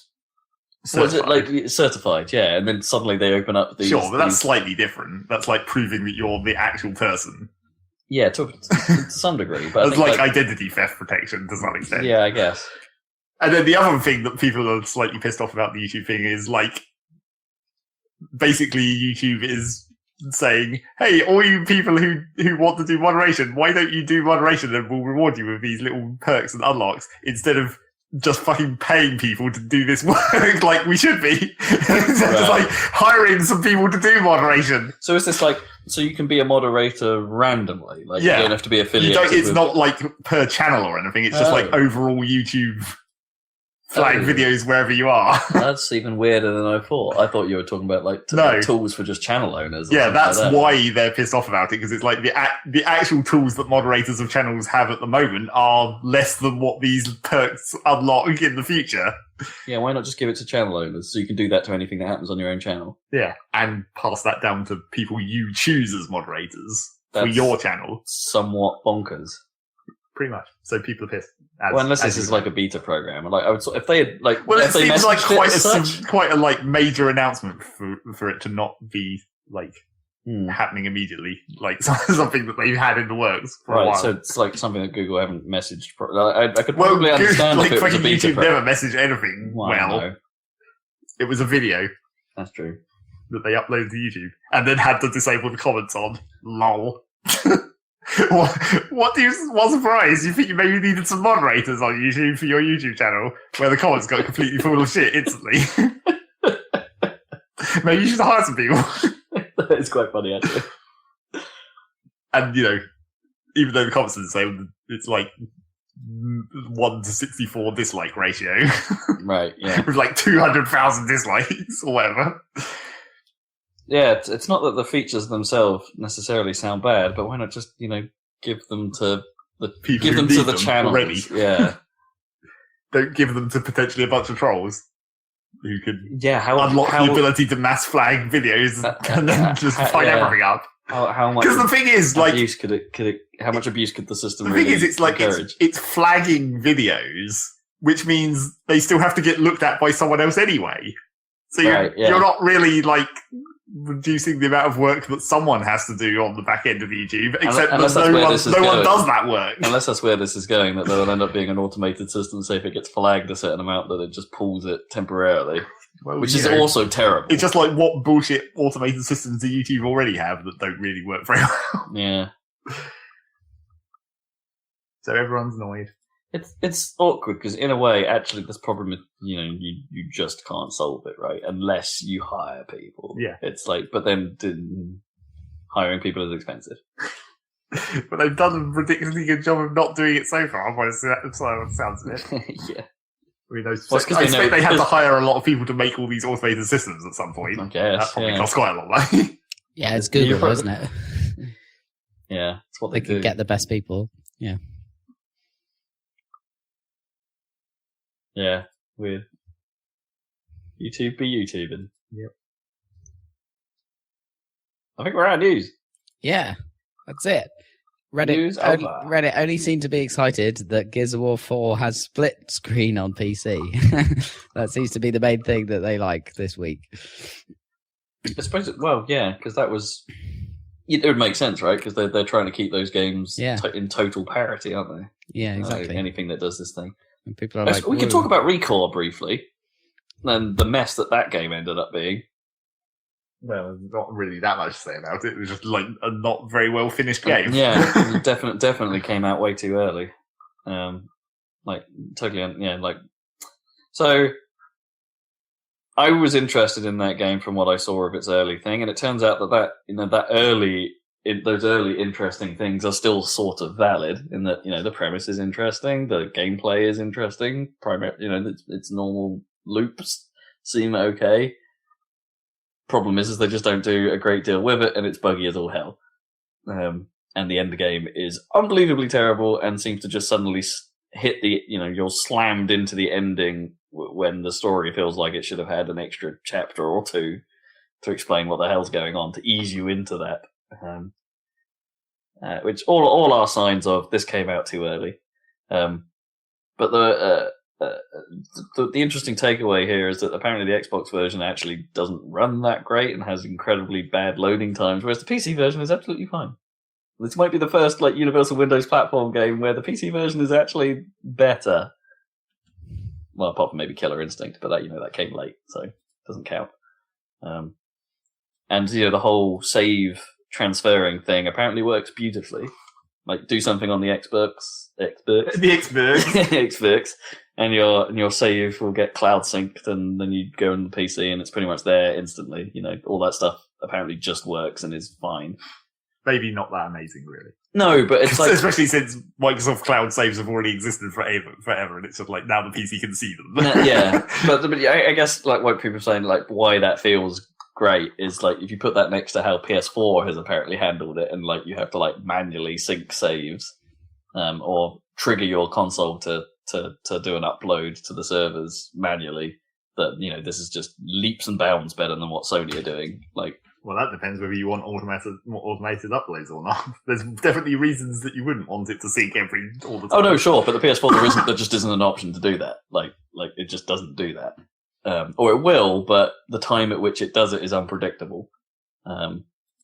So you might end up with weird sync conflicts every now and then and stuff like that. I know Steam already, I guess to us that's not much of a big deal because Steam already does a pretty good job, right, with cloud save and stuff like that. So. Yeah. It's not like this is brand new stuff, but it's just nice to see that, that they've done it, at least infrastructure-wise, they've done it right. Yeah. So what's that? That's another black mark against concept-involved games? The downward spiral of Inafune continues? I don't think this one counts as much. What, you reckon they weren't really involved at all? Yeah, I don't think they had as much input on that one as it's not like Mighty No. 9, which was pretty much just them trying to make the game that they already made. Yeah. I do feel sorry for Argonaut, the developers, this time, because it sounds like they might have been onto something and were maybe pressured out due to time or whatever, or budget. And they couldn't quite execute on the game they wanted to make. One of those things. I hope they get a second shot, but maybe they won't. Maybe they'll all just become part of Rare, because that seems like similar an area that they just get mashed together. Yeah. Something about that game just seems like it could have been a modern Rare game. Yeah, you're not wrong. There's a little bit of Jet Force Gemini to it, I guess, in some of how it looks and things. Which is quite a bit of Jet Force Gemini to how it looks, the more I think about it. And how it moves. Yeah. That weird third-person shooting action. Yeah, a bit of a shame. I didn't go in, so I dodged that bullet, I suppose. But... Woo. Oh, yeah. Actually, sorry, there was a tiny bit of news we missed as well. I suppose this still counts, I guess. The number of Battlefield 1 maps is now known. Oh, good. So I want to gauge how you feel about this, Zach. Mm-hmm. 9. Mm. Divided into 3 environments, I assume? Something like that, yeah. You like Eastern Front and Desert and the other one. The other one, yeah. Yeah, it's something like that. With a 10th coming for free in December. Wow, that doesn't... what's the DLC schedule? It's presumably at least 3 packs, right? Yeah, probably. Standard procedure. Yeah, they definitely haven't come out and said, "Hey, we're doing the free DLC thing," like everyone else seems to be doing at the moment. EA are still sticking to the expansion pack thing. They're basically doing exactly what Battlefront did. Is what's happening here. But I actually didn't. I should have looked up how many maps Battlefront launched with. Yeah, not many. Yeah, but they are still adding stuff to it. Apparently they added a Death Star fight, with. Yeah, that looked kind of cool, and they added Bosk as a playable character. Hero character. Oh, one of the hero characters. Yeah, as the evil hero character. I think it's kind of cool. Bosk. Yeah, I don't know about 9 maps. I mean, presumably there's still 64-player maps at some point, right? I think they're all full-sized with variants. It's size variants, not variants. So I've looked up the number of maps that Battlefront had at launch. Yeah, and it's not high. Yeah, just for comparison, but it's it's actually more than Battlefield 1 is launching with. It was 12, according to this. Compared to, 9 now? And but does that have the modes? Does it say the modes? No. Which says it's because that's the thing. If there's 9 Battlefield 1 maps, but does that separate Russian conquest, or does one map contain Russian conquest inside that one map? Essentially, that's the actual question. You'd hope so if there were 9. Well, yes. You'd hope so. Well, yeah, the beta already proved that that Russian conquest were on the same Sinai Desert level at least. But yeah, do they count as? Does that count as 2 maps? They can't count as 2 separate maps, right? That would be no. That would be the worst. Yeah, that would be. And also, it's an odd number, so that there's 3 game modes, and therefore there's only 3 maps. Yeah, but that would be real bad. Yeah, that would be even worse. Yeah, I don't know. How do you feel about that? If it does turn out to be 9 maps with maybe 2 game modes with the Russian conquest on it, how does that sit with you? Is that enough? Trouble is, I don't even remember how many maps there were in Battlefield 4 or 3. It's maybe 3 I should be able to remember a bit better, but if I try and list how many maps there were in Battlefield 3, it was there's Metro. There's the other French city one. Right. Then what? What else was in Battlefield 3 even? It's that's it. That's all I remember. What were the open maps in Battlefield 3? What was that? Oh no, that was Metro. It's like, there was that park. Oh no, wait, the park one turns into Metro. I don't remember the other environments of Battlefield 3 apart from that French city. Yeah. There was the one with the river. Oh, did you mention that? The one with the river? That's the French city. Right? It is French city environment, yeah. What's this? No, Snow was 4, right? Yeah. God. In 4, basically. Yeah. I really don't know. That's weird. Like, we played a lot of Battlefield 3 compared to 4. Whereas 2, I can remember, like, you know, the Gulf evade and the China bits. All the maps in. Well, that's because they kept reusing them also. I guess in Battlefield 3 we played some of Battlefield 2's maps. Sure. And Wake, of course. Always Wake.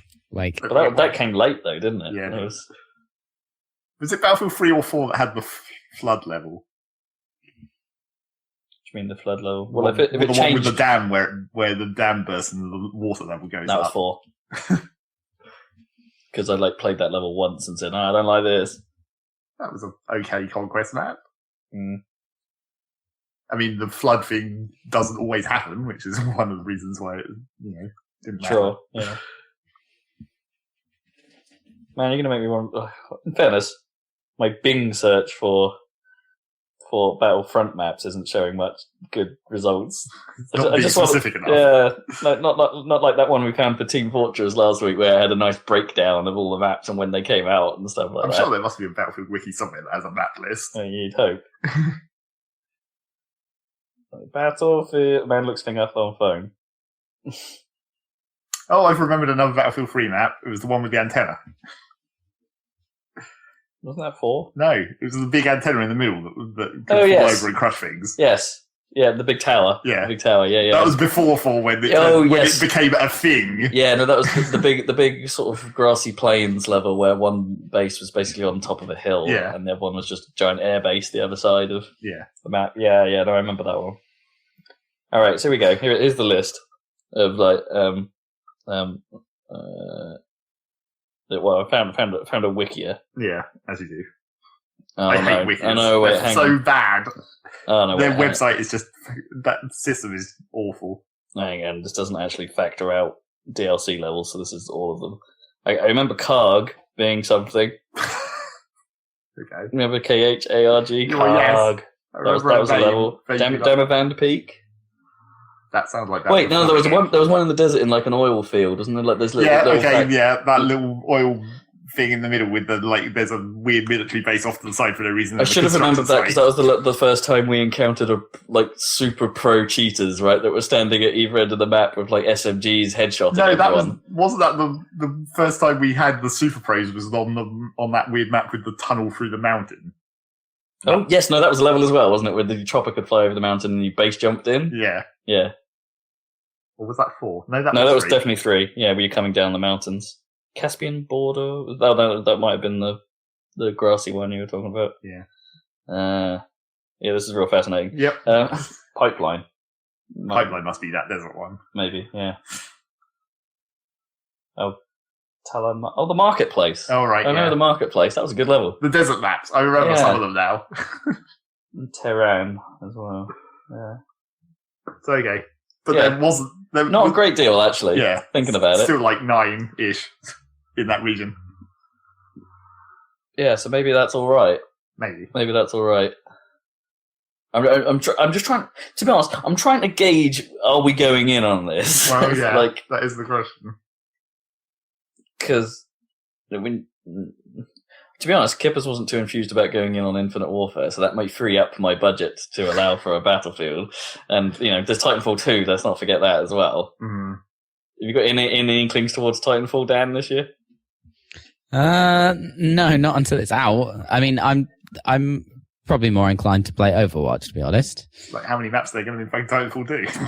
Well, to be honest, I'm actually, the campaign is a big draw for me in Titanfall 2. I really, really want to see what that's like. I mean, if that's actually good, I'd probably play the campaign, yeah. But, I mean, there's no prior evidence that it could, of anything. I want to see if that robot has feels. But it's just like, is it going to be that different from a Battlefield campaign, really? No. No. Actually, what you should be looking for is it going to be any different from a Call of Duty campaign? Well, it being made by Respawn. No, it's under EA though, right? So it'd just be like the same, same amount. Well, no, but it's the same. I guess EA would probably have an idea of like what a single player campaign should be in terms of like size and scope. I don't know if we should factor EA into that. I don't know. Maybe. Yeah. But I don't think in Titanfall the campaign would be that interesting in terms of like using the mechanics of the game, because it's not going to be like a Halo campaign, is it? Let's face it. Well, no. The whole point of Titanfall's mechanics is it was about that weird like team combat deathmatch mechanic. It's all about getting your Titan in order to fight the other Titans, and you'll inevitably do that in the single player, but it probably won't be the same when it's controlled by AI. Well, it'll just be like set pieces, won't it? Like the campaign will just be set pieces, like in the same way that Call of Duty is. Well, I don't know. I think Call of Duty can pull off the set piece moment. You find yourself like in that diner in Modern Warfare 2 being like hunted down by lots of people from all angles, and then there's a sniper section. Then in Call of Duty, it's like it's actually different from the multiplayer. Well, whereas in Titanfall, it's like they already have the multiplayer idea, and now they're trying to turn that into. It's like Battlefield. You've got the multiplayer thing that you're trying to turn into a single player, rather than effectively the other way around. Where it's like they took the single player Call of Duty and like stripped it down into multiplayer, but then that became its own thing. Oh, sure, but I think. The weird thing about Battlefield is they probably could just make a good campaign if they wanted to, right? Like, I don't think 3 and 4 were that terrible. I mean, they were, they weren't well acted or anything. But that aside, but structurally they were okay. Yeah, and the AI was terrible and that kind of stuff. But AI is always terrible in single player FPSs. They just run towards you and shoot some.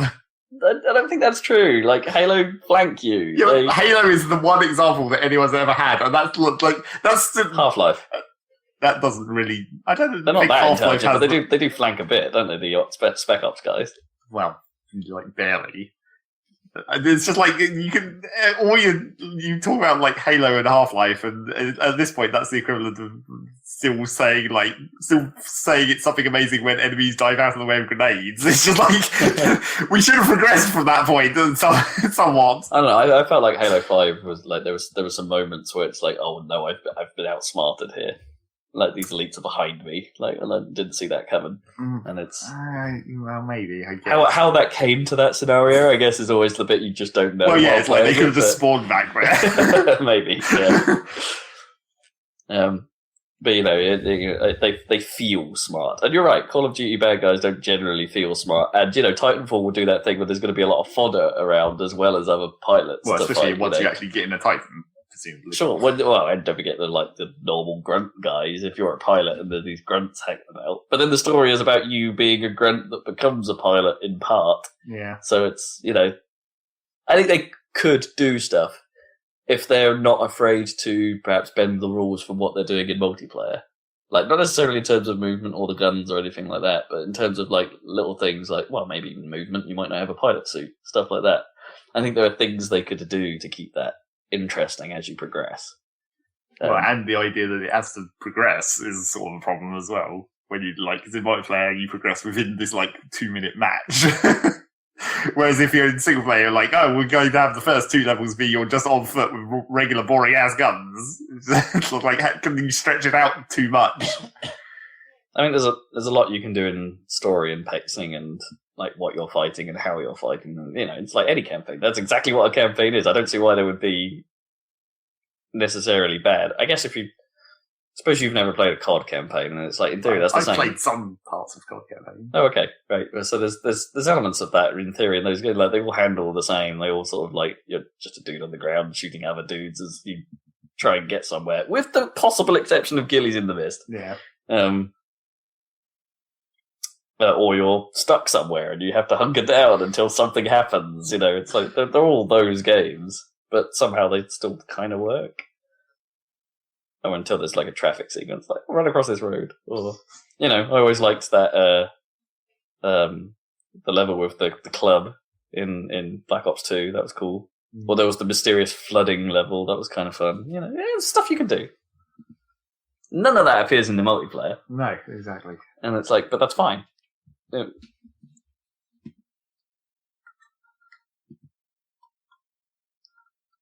And, also there's inevitably with any campaign, there's going to be hilarious narrative dissonance between the multiplayer, where it's just like, oh, sure. In the single player, you've got this one Titan, and it has a personality, and you have to protect it because it's like, it's yours. It's not just like, I'm going to get a new one in 2 minutes. Yeah. That is frankly quite bizarre, isn't it, about Titanfall's multiplayer, but I suppose it has to be. Well, it wasn't really bizarre because they made up a universe where that could happen. Where they were just ships with like... Where they just had Titan factories and they shit them out continuously. And it's like... So in this campaign, it's like, they're going to contrive some way where you're like stranded with like limited resources or whatever, I'm sure. Well, the frontier is now cut off. I guess. But that's not going to stop the multiplayer grabbing Titans every 2 minutes. No. Bit of hype for Titanfall. Bit of hype. Yeah, sorry, I went off on a tangent there. Yeah. What have you been playing, man? Well, yeah, who's doing it? Are you asking? You go, Rob. All right. I've been carrying on with GTA. I'm at the bit. I think. Well, I'm a little way past the bit I saw at I had seen before, where things have gone bad because Trevor's an idiot, and you're flying planes into planes. Oh yeah, that was fun. So quite dumb. Yeah, as it turns out, an utterly pointless mission. It's just like, wow, you say you have this really nice set piece moment that means nothing, and I'm beginning to get a bit fed up of that in terms of the actual sort of game's structure. Yeah, the story. Yeah, you're just doing a lot of stuff that means nothing, and I don't know, at this. But, yeah, kind of. Yeah. But at this point in the game, it's like nothing really feels like anything, or like it feels just a bit pointless. And Franklin seems to have disappeared into the background as a character, and yeah, I don't know, something that just feels off at the moment. Like anything interesting they were doing suddenly then seems to have been a bit scarpered. It's like, hey, let's just throw this extra other wrinkle in, so the characters all have to be somewhere else for a while, and yeah, I don't know. I'm still massively impressed by that world, but my problems with the actual gameplay being what it is, being a little too guided in places, being a little too formulaic perhaps by now, and the story just being, it's quite a mess. Actually, it's a bit all over the shop, isn't it? Yeah. But, I mean, it's got a lot going on, I suppose. Yeah. So I'm setting up for the small bank heist, which I'm hoping is a bit more of a thing because it seems like it might be a little. Have you seen that heist? I have not. I know nothing about what goes on in it. Okay. Other than it's a good one. Yeah, I've only done that first recce mission that I'd seen before. Yeah. It is not what you expect. So have fun. Enjoy that one. Great.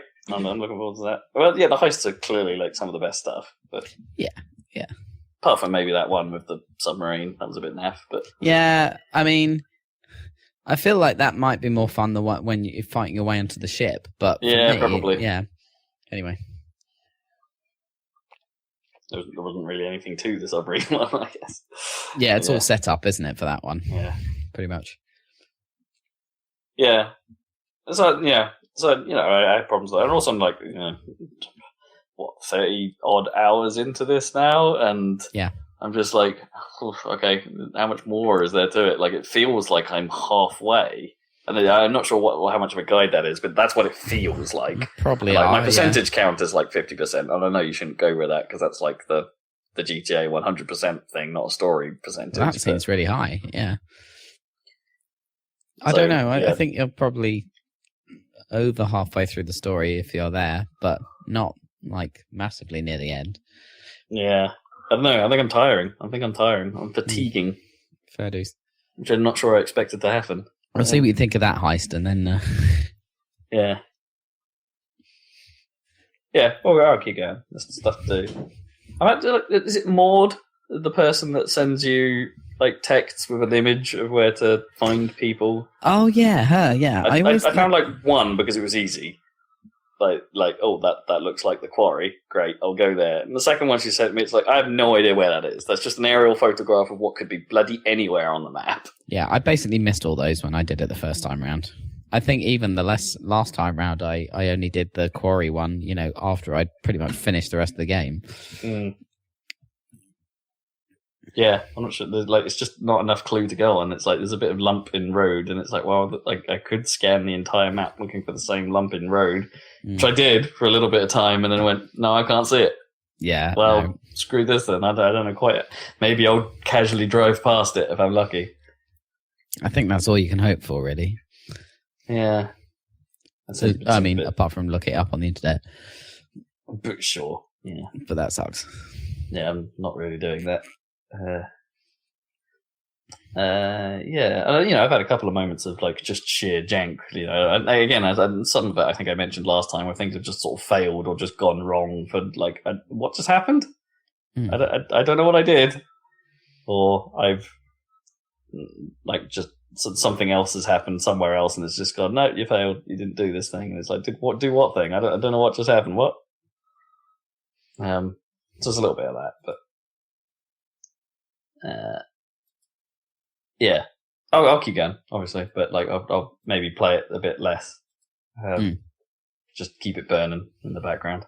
And I guess the other major thing I've been playing a reasonable amount of is that Redout game we mentioned at the end of the last podcast. Oh yeah, I was too tempted. It's like people were saying good things about it, future racing. Like, this is my bag. I should try this. Yeah, so Redout, for if you didn't listen last week, is basically appeared out of nowhere from Italian Studio 34 Big Things, and sort of trying to position itself as, hey, we liked Wipeout and F-Zero, we wanted to make one of those, so here you go. And it didn't really have much fanfare leading up to its release, and then just suddenly appeared. And I need a cough real bad.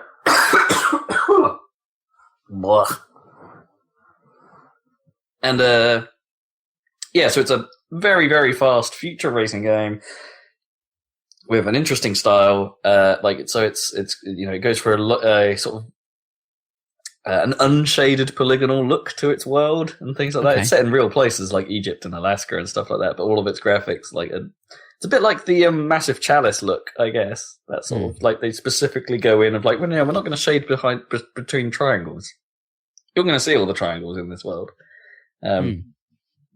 Which sort of comes off as cool at some angles, but cheap from others. Like the world itself looks kind of nice in this style, but some of the craft look a bit basic. Right.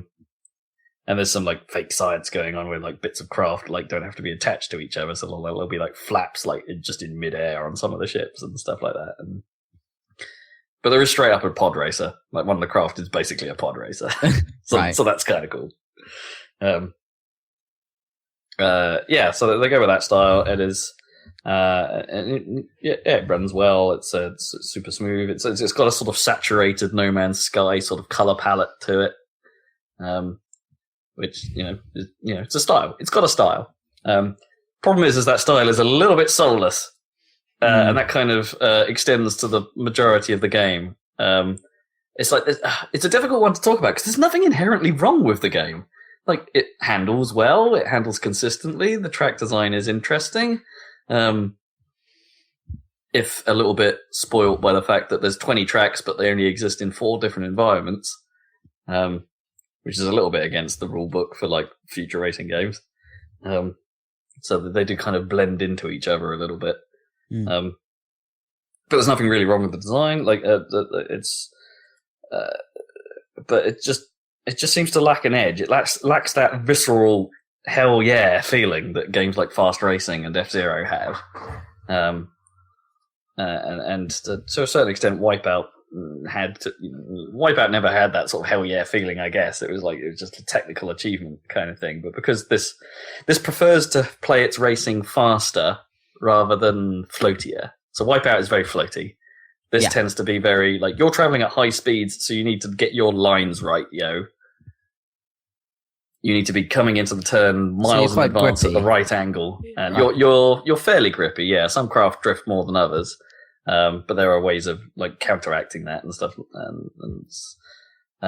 There is a skill to it. Don't get me wrong. Like you might have to plan a few turns ahead in some of the more complicated parts of the track if you're going to get away without hitting walls. There are lines. There are ways to be better at this game,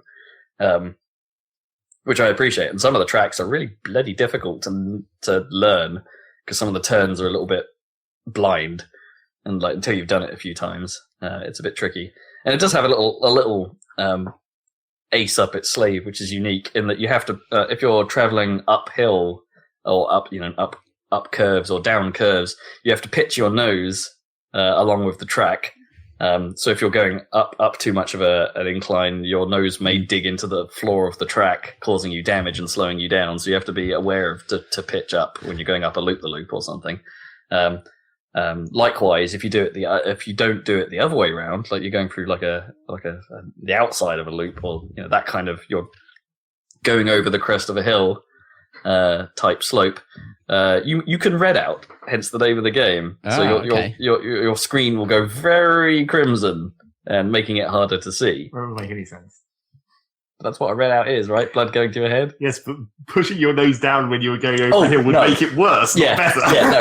In that concept, it makes no sense. Yeah, but it's just a mechanic, and and at the clip the game runs, managing all of that on some tracks is challenging, and I like that.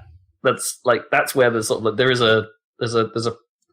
there's a purity in being able to pull all that stuff off and pull it off well, and when you get it, you're like, yeah, okay, I managed that. Which is, I guess, where your enjoyment of the game is going to lie. If you're that sort of player, if you like sort of perfecting a run, without the game necessarily requiring you to, but that's what this game is about. It's about doing its thing and doing its thing well, and you kind of have to be a little bit self-motivated to play it like that. Yeah. And the music's so-so. The general style of the menus is a bit so-so. There's some variety in the event types, but they all kind of blend into just go fast. Just race well. I guess the one trick that it has, which is kind of unique as well in terms of like its race types, it has this thing that it calls boss events. And this may explain why they've decided to make many tracks in the same environment. Because what happens is when you're in a boss event, instead of doing just 3 laps of the same track, what you do is you do a single lap is basically a lap of every single one of the courses connected by portals. Okay. Well, and they load instantly. Yeah. There's no loading pause between them. They're just portal. You portal into the next zone, and suddenly you're on the next track. And they'll be like in-world portals, so they'll be like rendered like portals, with a bit of fuzziness going on in between. But like it's a smooth transition and stuff, and suddenly you're on the next track, and it's like. So I think that may explain the design decision to put like 5 tracks in an environment, so they can string them all together without having to load too many resources. And on my machine I get a full 120 frame rate clip out of it, and it's, as I said, there's nothing inherently wrong with it. It's just doesn't quite impart that feeling that I look for. I'm going to keep playing it. And I did want to check out what the online play was like, but no one's playing it, so can't do that. And there's plenty of the career structure is basically 75 events in the long chain, so there's plenty to go through there. I'm about halfway through it, I think, and I haven't even got to the fastest class yet, and it's already pretty fast. So yeah, Redout. It's I think I could recommend it if it was half the price that it is. It's 25 quid, which I think is twice what it should be, given that Fast Racing Neo is the better game and is about 12 quid. On the platform on Wii U. In fairness, you need a Wii U to do that. Also, Fast Racing Neo DLC in a week. Get hype. Yeah, so it's not bad. I would quite like, if I had a VR headset and it supports VR, I would quite like to give that a go. Yeah, that would be interesting to say the least. Yeah. Well, it's quite smooth playing, so I don't think it would actually impart that much queasiness. It's not like you're getting suddenly jolted about the place. It's very fast, but it's quite... Track design is very smooth. Ah, okay. Very smooth. Very smooth. Yeah. That's pretty much all I really want to talk about. Like, I guess we could talk about Rocket League's combat mode. Did we cover that last time? No, because it was happening immediately after. Yeah. It happened. Yeah. It's bloody hilarious. It's pretty funny. Yeah. Although, like, its main problem maybe is just, like, it's not balanced, and it's probably not going to be, because it's not meant to be a balanced competitive mode, it's just meant to be a dick around. So what's it called? They called it Rumble mode, wasn't it? Yeah, so Rocket League Rumble mode is basically the same game, except every, 10 seconds? Or so, you get given a random power-up, and that random power-up does crazy stuff. So it's got the obvious thing, like the boxing glove that just punts the ball away from you at whatever angle you're currently facing it, or the boot, which kicks another player out of the way. But it's got some other stuff, like the grappling hook is kind of fun. It's just like you can attach it to the ball from like friggin' miles away, and then it just reels you into it, and you land a hit on it from whatever angle you then land on it. But the funny thing is like if the ball then gets disrupted, like the grappling hook just keeps going. So whatever you had in mind is a bit messed up, but you just keep going. You're gonna hit it. It's like. It's kind of funny. Like you just like maybe they could have made that grapple a bit faster. Well, maybe it's actually really slow. Yeah, and it's actually not very effective for making a hit because by the time you get to the ball, it's like you just like tap it because you're not actually going very quick. No, but I find it really funny. Like if the ball like gets kicked miles and you're like reeling into it, but all of a sudden you find yourself reeling halfway across the map, and it's like, well, this isn't going to go right. Yeah, like you're like, oh no. I find that pretty funny. And there's one to reel the ball in towards you, and there's a magnet that sort of has a fudge, like, sort of like a gradual effect on pulling the ball towards you, and the spikes, which are the OP thing. Yeah. Completely overpowered and way too common. Yeah. I definitely played against a team who had all their team got spikes from kickoff, and they just used them consecutively. Yeah. So the spikes basically attach the ball to your car for a period of time, so you can just walk it in. You can literally walk it in. Well, not literally. You've got wheels. Drive. You can drive it in. And also, like, the other problem with spikes is, like, if it's something that they could fix, it seems like they could. They should make it so that it's easier to knock the ball off with other power-ups. Because the boxing glove does it sometimes, but it's like one of those things where you have to hit it at like the right angle because of the way like the ball just reattaches to the spikes if it doesn't. It's like really the spikes should just be if you take a hit of any kind, they stop. That would make them more balanced. So like, yeah, makes sense. It's quite hard to dislodge the ball from the spikes. With any of the other power-ups that you have, like the boxing glove or the tornado or the magnet, or like any of these, it would be nice if you could somehow. Yeah, if the boxing glove affected against spikes, you'd pretty much be problem solved there, right? Yeah. If you had a boxing glove. Yes, exactly. Or maybe you could kick someone off. Well, the kick should also. Actually, I don't know if I've ever or would that be used the kick. Or would that be effective enough to just like, they can't do what they're going to do now? Well, they're punted across the map. I mean, theoretically, the kick should work better because it will push the car away from the ball. Maybe. Well, yeah, if it's attached, but yeah. Or just chuck the ball and car miles away, which would still be good. Which is still right. Yeah. Maybe that does work like that. Yeah, you're right. I don't think I've actually remembered trying that. Yeah. Still. It may be random, but it's quite a fun random. And a lot of people are still playing it. Yeah. Way more than all the normal modes. But it's not like the normal population in the normal modes hasn't really gone down, apparently, from what I've seen. It just seems like a bunch of extra people came back for it and have stuck around just to play that. Do you reckon the people that had already just dropped off and they've just come back to play Rumble? Yeah, but they still seem to be sticking around for a while. It's still way more populated than every other mode put together, pretty much. Like well over 20,000 people, and you get like 10,000 in 3v3. Yeah, so that happened. Yep. And there was a bunch of other stuff in that patch that sort of some stuff that's good and some stuff that you don't really care about, like crates. Yeah, crates are now a thing, which you have to buy keys to unlock, but I guess that was inevitable. There's too few of them. That's the main problem.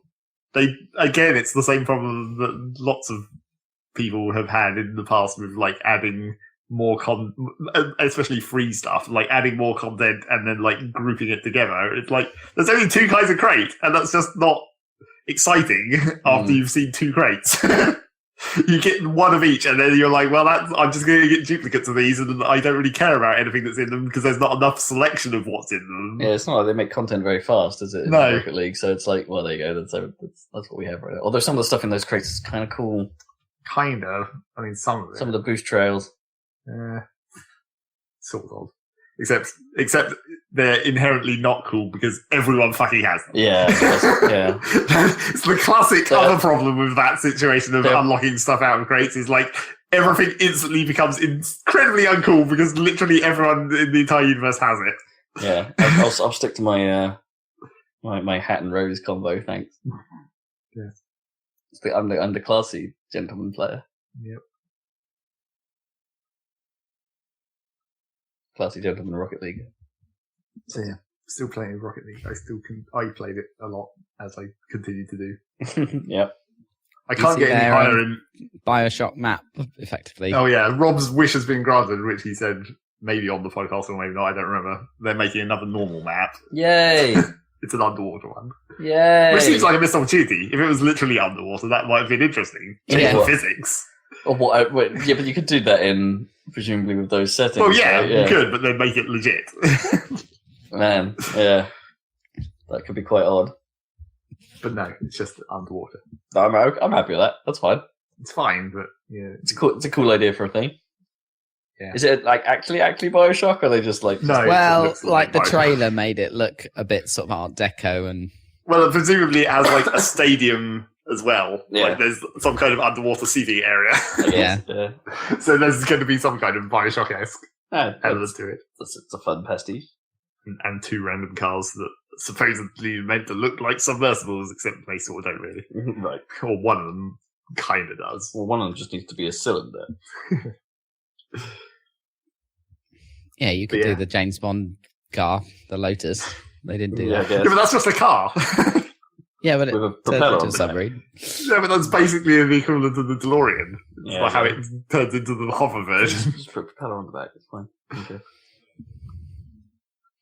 I don't seem to be able to get any higher than my rank in freeze. I think I found the rank, which means we're probably not going to get to blue in our team. No. I mean, maybe we could because team is slightly different. It like the whole mechanic of having an actual team who can work together should be a benefit. Yeah, should. But I can't get any higher in solo. It's kind of annoying. Well, it's mainly annoying because I've got a lot of time where I'm exactly on the boundary between 2 divisions. So every game I just go up and down where I win and lose alternately. Yeah, and I'm not sure, but it seems like there's like too much of a differentiation between those 2 divisions that I keep changing between. It's like when I'm in Division 3 of Elite, I get teams of only elites. And when I'm in Division 2 of Elite, I get teams of almost all the next division down. Right. I mean, next tier down, or whatever it's called. Challenger 3. And it's like, why is it always that way so differentiated between Division 2 and Division 3? Seems like the cutoff is a bit harsh. Should mix them in a bit more. Or maybe, I mean, I would have think you should even see that many Challenger 3s in Division 2 of the next tier up. Because that's like, there's a whole other division lower than that they could be in. But anyway, it doesn't really matter. You just win and then lose ultimately, and it's fine. You stay in exactly the same rank forever. Very briefly, just to wrap up what I've been doing, and I just want to say I'm still dabbling in Overwatch. Yeah, like that game still manages to hold me, despite the concerns about content updates. I guess the one bit of news regarding Overwatch is they started rolling out high bandwidth servers now. So if you there was a previous little kerfuffle over hey, if you're creating custom matches, you can tell the server tick rate to be much higher. Like Team Fortress essentially. Yeah. And then players, when they spot this, well, why isn't the official tick rate this high? And it's well, Blizzard basically came out and said for compatibility reasons and to make the console version work, yada yada yada. So now, if all players in a server can handle high bandwidth mode, the server will just swap to start to do that, which in theory reduces the whole the classic leading problem with online shooters. It doesn't seem like a good idea to have it automatically switch though, because it's just does it switch mid-game? Yeah, or can you get used to one of them and then be completely fucked when it switches to the other? Well, see, I think you can, because since it's happened, I've been playing nothing but high bandwidth games, it seems. Yeah. And for a while, my aim was off, noticeably. I was screwing up more frequently than I was expecting. And that could just be me having a bad day, but it seemed quite appropriately timed to this thing rolling out. I've since got over that, and it's been fine, but it did feel different briefly. It just seems like a weird way of fucking with people's skill in a non-controlled way. Yeah. Still, I've got used to the new map as well, Icon Wilder. That map's good. Yeah, it took a little bit of getting used to because it's a bit more curvy. Not curvy, a bit more convoluted in its design. It's a little less obvious to see where things are going, but once you get used to it, it's fine. Good level. I'm still in. That game's really good. Really good. And given that Dan said you might be interested in playing it, come join the guerrilla side. Yeah. Don't though, because guerrilla sucks. Winston's all right. In certain circumstances, he's not good at everything. Well, obviously, or that often, I find. Actually. Well, yeah, but he's exactly what you need in some cases.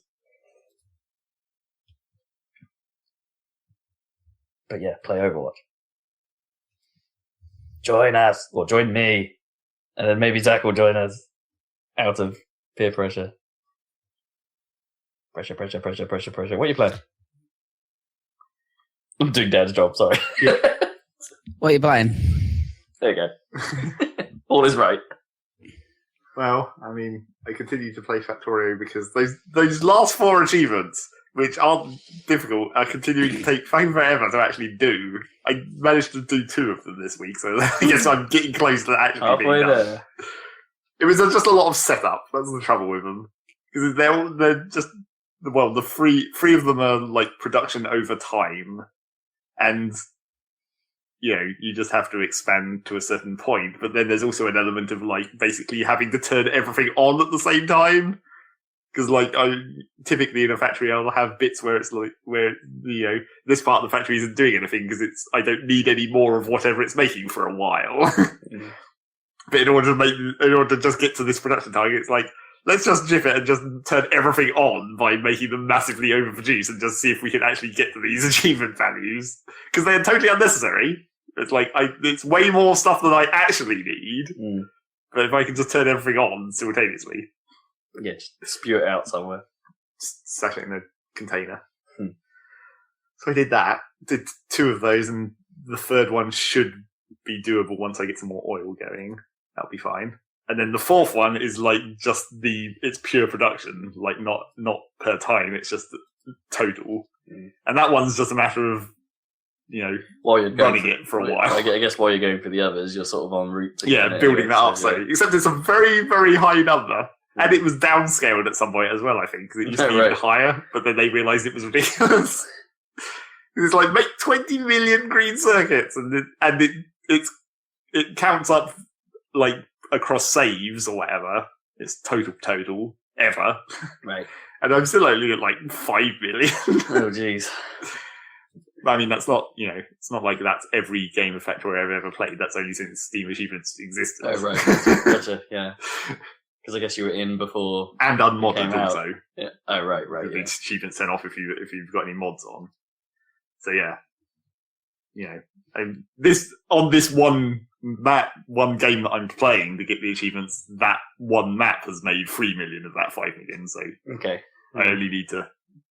So it's a pretty good rate. Yeah, I can probably quite easily at least double the amount of production that I've got going at the moment, and then probably only take fucking 10 more hours. I don't know. Oh my god! But at that point, it really will be like a pure podcast game because I won't even have to play the game. I can pretty much just leave it running. Yeah, I guess. Yeah. It's a bit like those Gears of War seriously achievements or whatever. We're getting like a ridiculous number of multiplayer kills or something. Well, that's a bit more involved. Yeah. You actually have to be playing to get those. Yeah. So yeah, I might finally get those goddamn achievements done. And it sounds like, well, the update situation has got weird. There's still this idea that it's going to be finished by the end of the year. And then is it still? It's not early access anymore, is it? No, it is. It is. Yeah. But like weird early access, I guess. It's in the same situation as, I don't know, maybe Infinifactory, where it's like, it's pretty much done, except it's not quite actually done. Yeah. We've got some expansion stuff planned. But then, so, it was weird because the idea of 0.14, which is the next patch, was going to have a bunch of content in, but has basically been turned purely into like a background, like multiplayer rewrite of like the back-end systems.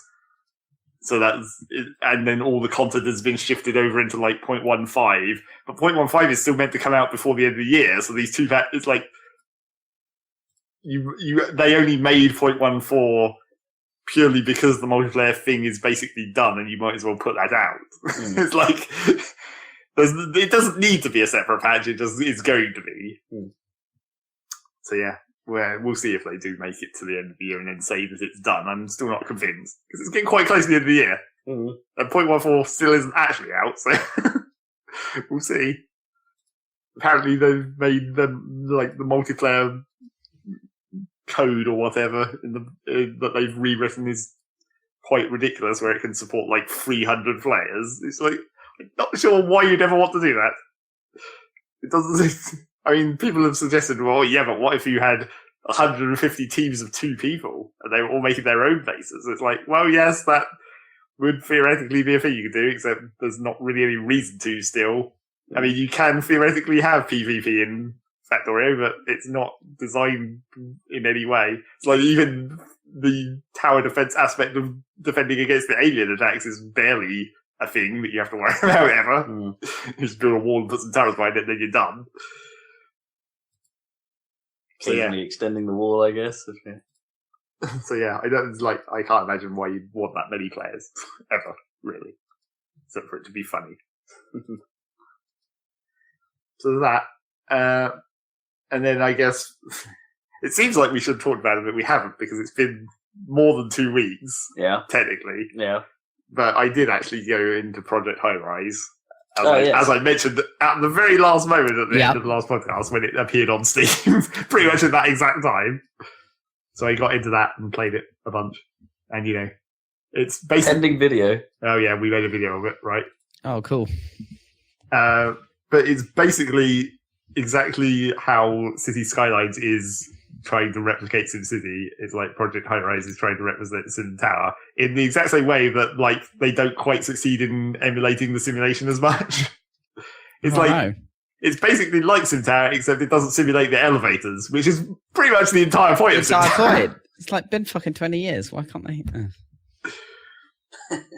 I mean, it's still fine, and it still has like elements that make you have essentially the Sim Tower progression of unlocking higher class, whatever you call them, structures. I don't know. What do you call them? Rooms? I guess, yeah. Tenants. Floor space? Yeah, tenants. Yeah, that might be good. Apartments, yeah. So you unlock the higher level stuff, and then the higher level stuff requires more services and auxiliary things, and then you have to design. But it runs into essentially the same problem that SimDAO has again, where you have to know in advance what the stuff at the high tier is going to need, so you can leave enough space beforehand. Like you already have to know what the end game is going to be like in order so that you don't screw yourself through the early game. Right. Or have to demolish a bunch of stuff in order to make room for the stuff that you need at the end. So yeah, it's the same. Just build up. Yeah, but then it leads to other problems with, like, you know, it's not as pronounced in Project Highrise as Sim Tower, but like height and travel time has a factor. Oh, right, okay. Because obviously it's not as pronounced because it doesn't simulate the elevators, which was why it was bad in Sim Tower. It's like why officers didn't like being high up in Sim Tower was because of the travel time of the elevators, and they'd all get crowded and then it'd fuck everything up. Right, yeah, they'd get to work late. Yeah. Whereas in this, it doesn't matter so much, but there's still certain buildings that prefer to be high up. Or the other mechanic that this has is like certain rooms create noise or smells, and then certain rooms don't like being next to noise or smell, or certain rooms don't like being too close to an elevator or too far away from an elevator, or in a place where lots of people walk past all the time, or that kind of stuff. So there is some amount of planning ahead of your layout to think what needs to go where. I suppose that's the classic problem that all games of this type do, and that is fixed. Yeah, essentially. It's like Factorio. There's a solution. Yeah, there's no... I mean, there is some element of making it better or worse and like adapting to the level constraints, but at some point it's always the same progression for a tech tree. There's no evolving solution to it, which is, I think, what management games really need, because there's... that's why the SimCity ones were better in general, because SimCity is a bit more open, like just like physically. I'm just because like maybe that's the thing that management games generally get wrong, right? The management is in real life is the process of dealing with evolving problems.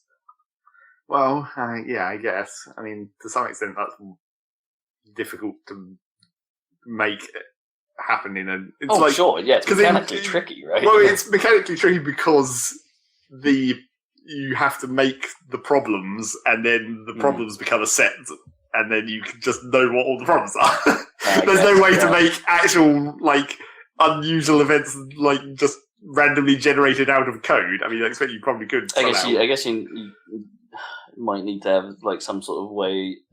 This will be very game dependent on modeling multiple types of problems and how they actually may combine or interact with each other, is where the depth comes from. Because it's like, oh no, wait, we're having this thing, and you're combining it with this thing, and it's like, and that's really harsh, or in a very specific way, or something, or. I mean, there's some elements of that in Prison Architect, I guess, once they started introducing their equivalent of disasters. I'll be honest, Prison Architect seems to be like the closest one I've seen for a while that actually has these, like some of that. But it's because, like... Also, did you know there's a PS4 version of that? Well, there's big console versions for quite a while. I didn't realise that. It's like, does that play well on a controller? Apparently it's okay. Okay. But, like, with Prison Architect's disasters... a lot of them are... The disasters are designed only to make your prisoners annoyed. Right. Because that's like the actual building of stuff in Prison Architect doesn't matter so much after a certain point. Once you actually start getting a decent income, you're like, I've just got money, so I can spend it when I'm ready to build new wings and stuff and all that stuff. So the disasters are designed to just make the prisoners annoyed, so you have to deal with the riots, and that's like the mechanic of that game. Right, yeah. So you've got like, and you know, the same problem applies where once you are aware of what all the potential disasters are, you can just design around them. Where it's like, oh, my power station might shut down, so I should probably have a backup power station that I only have there to exist to turn on when the first one breaks. Or like, the kitchen might set on fire because I've now enabled the ability for there to be the disaster where the kitchen can set on fire, so I'll just build sprinklers. Yeah. Technically, kitchens can set on fire for other reasons in Prison Architect. Prisoners can set shit on fire if they want, but they virtually never do. Fire is not really that much of a problem in Prison Architect most of the time. Every now and then I do have a slight interest in playing that. It's one of those things I could probably get away with playing when I'm away, like, from home. Like, you know, I don't need a powerhouse laptop to play it or something like that. Until your prison gets quite big, I guess. But then I'm sort of using my 3DS for that. Yes. I vaguely started playing Theatre. I noticed, because of your Street Pass said so. Yeah. How are you finding that? I mean, are you finding it unusually difficult compared to like what you think it should be? Because only if I up it to ultimate mode. Yeah. If I put it in expert mode, it seems quite easy. Yes. If I put it in ultimate mode, then it's like, why can I not deal with this? No. Yeah, it doesn't feel like it should be as hard as it is. Like I just can't see the indicators. It's a very abrupt jump. Yeah. In difficulty. Yeah, and basic mode is so easy. Yeah. It's like, what even is this? Yeah, with Holton Talkers, I really have only just touched the start of it.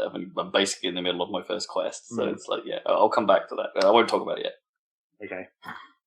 I've been playing some Etrian Odyssey on my 3DS, I guess, still. That's been continuing. Still mapping. It's still, it's a weird sort of classic RPG balance problem where it doesn't really give you any warning about what level you should be at a certain point.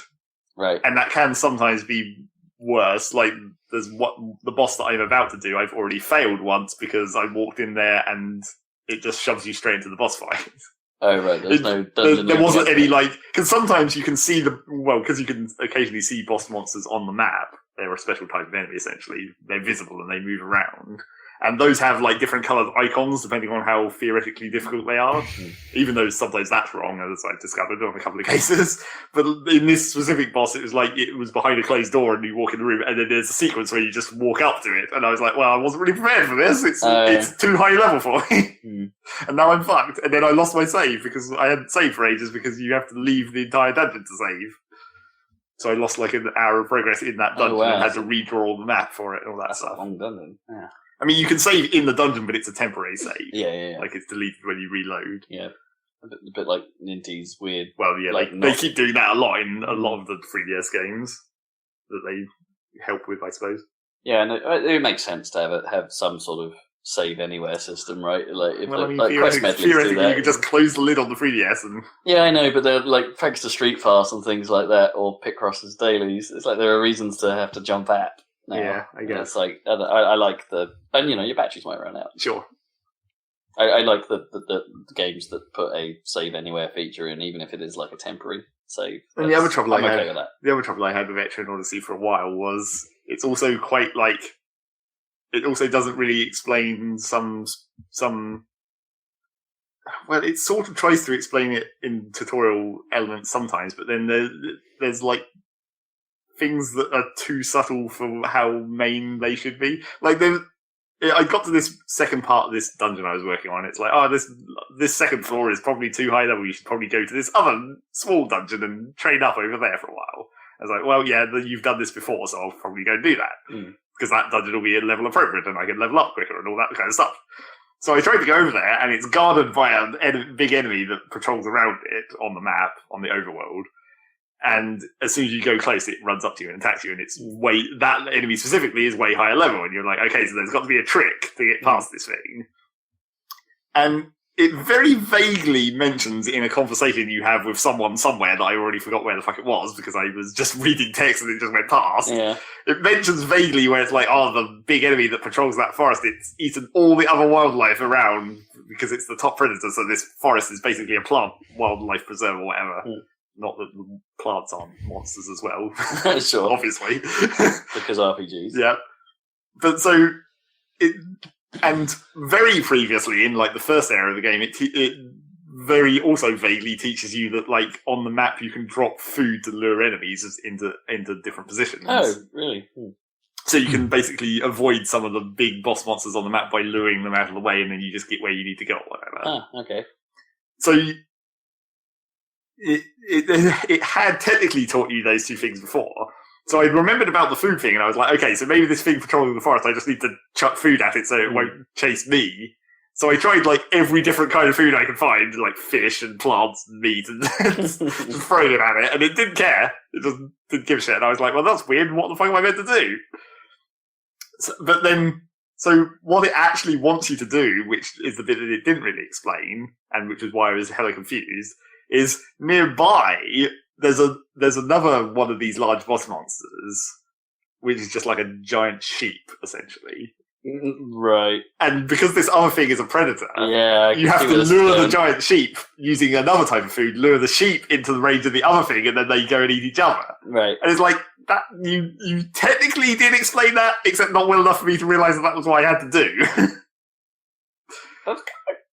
Yeah, I can see it's kind of cool that they put a puzzle like that in there, like playing with its own mechanics to a certain degree. Yeah. But yeah, I can get why that's almost like it's like codec on the back of the box. Yeah, it's like in two steps of combining 3 different systems on top of each other. It's perhaps a little too removed. And then perhaps that's something they should have saved for a secret. Well, yeah, maybe, or just been slightly more obvious in the explanation of how that was what you had to do. Maybe. Rather than just saying that predator had eaten everything in the vicinity. I guess maybe doesn't necessarily give you the idea. I guess maybe they're hoping that the sheep seem like prey. Yeah, I guess. But they're also giant death monsters. Like they're not docile or anything. They'll still totally kill you if you let them fight you. So did they end up freeing up 2 areas then? Like, no, I mean the sheep. Sheep was just about. Yeah, the sheep was just roaming. Mm. But then similarly to that, there's this other mechanic where enemies have drops, obviously materials that you sell and then use to craft new armor and equipment and all that stuff. But certain enemies have special drops that only happen under certain conditions. And the game hadn't explained this to me until I'd already got some, and I didn't know that this was the case until I went back and looked at it and all this stuff. And it records the drops in a different colour in their diary entry or whatever. Okay. It says, like, this is the special drop of this creature. So there was a bit of text where I was talking to someone again, and this is the same situation where it's just like it was a random talk to a person somewhere, and they said an important thing that you should probably pay attention to, but it didn't really seem important. Mm. And then they were talking about, like, oh, you get this special bud if you defeat this plant before it blooms. And it's like that's sort of the teaching you about the special drops to some extent. Mm. But the first problem with that is the type of plant monster that comes off, it blooms as soon as you hit it. So, as far as I can tell, the only way you could possibly get that drop is to kill it in one hit. Right. And literally none of my attacks can possibly kill it in one hit. So how would I have ever got that drop to know that was a thing? Yeah. Unless you can status it into not blooming? Like, do you have, like, freeze or a sleeple? I think everything that you hit it with would still cause it to bloom immediately. Because it just reacts to damage. And I don't think there's any status attacks I can do that aren't also linked to damage. You'd have to try it. Like, does it bloom if it's asleep? But then, so, like, related to that, one of the special drops that I did already have, it came off an enemy where you have to defeat it while it's it's a weird status effect, but they call them binds. While its arms are bound, right? You have to defeat this one specific enemy, and I'd already got that drop, but I'd only got it coincidentally because one of my people was wielding a weapon that caused arm binding. Yeah, right. So I wouldn't have even known that was what was doing it unless I'd like basically gone to a wiki and looked it up and been like, well, how do I get this? Because I wouldn't have guessed. And because, I was kind of hoping the item description might give you a hint, but it doesn't really. It's like, this claw was removed cleanly, and it's like, what does that mean? I guess you bind their arms so you can't move, so you can cut the claw off easier. I guess, yeah. I guess that sort of nearly makes sense almost. Yeah. But then you come to the situation where it's like, you can see that this enemy has a special drop, so I guess I just have to hit every enemy with every status effect until I kill them, and then it drops. And then recognise what I did. Yeah. That's kind of awkward. But, maybe those drops are just for special equipment. Oh, so you don't actually know what they're for yet. It's not like they're... Well, I mean, they are for equipment, but maybe that's not, like, quite vital. Essential, yeah. Maybe I can still get away without having to experiment too much. Yeah, fair enough. Maybe you just ignore it. Yeah. But, experiment when you can, but, like, just don't go out of your way. It's the same problem that a lot of RPGs have always had, where it's just like... There's some ridiculoly hidden just slightly thing. too obtuse. Yeah. Well, like... Yeah, a lot of the secrets in 7 and 8 and 9, that era of RPGs was filled with that yeah, stuff. but those were more like actual secrets, not just like there were mechanics that were no subtly involved in the regular progression, but like you could slightly improve on it or whatever. Whereas like the drops are just a normal thing, but then there's this very slight subtle variation that requires you to recognize this specific mechanism. Be like, well, I get, maybe that's equivalent to like, I don't know, material growth in Final Fantasy VII, where you're like optimizing for triple growth or whatever. I don't know. No, I thought that's kind of like explicit though that's what you're doing. Well, yeah, I mean it does say on your weapon what the growth rate is. It just feels like there's. I want to say FF8 had some stuff like that, but I can't really remember. I mean, I guess a lot of it was somewhat obvious, but like some of it was like, do stuff on a world map that you wouldn't normally think you could do on a world map. Oh well, yeah. I mean that's similar, I guess. Hey, there's something you can interact with here. It's like, wait, but you don't normally interact on the world map. You just sort of go places. Yeah, you never think to push the button. Yeah, that's not something you think you can do. Exactly. Yeah.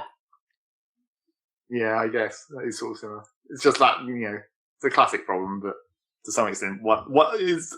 You just look it up once, and then when you realise what the mechanic is, then you can know that's how you. Yeah, so then you discover more stuff as a result. Yeah, you don't have to explicitly look up every one of those drops to find out what the mechanism is. Just as long as you know that there is a mechanism, which I guess technically the game does tutorially. It just doesn't really explain itself very well with that specific monster that doesn't seem to be possible to get the special drop off at the point it tells you about.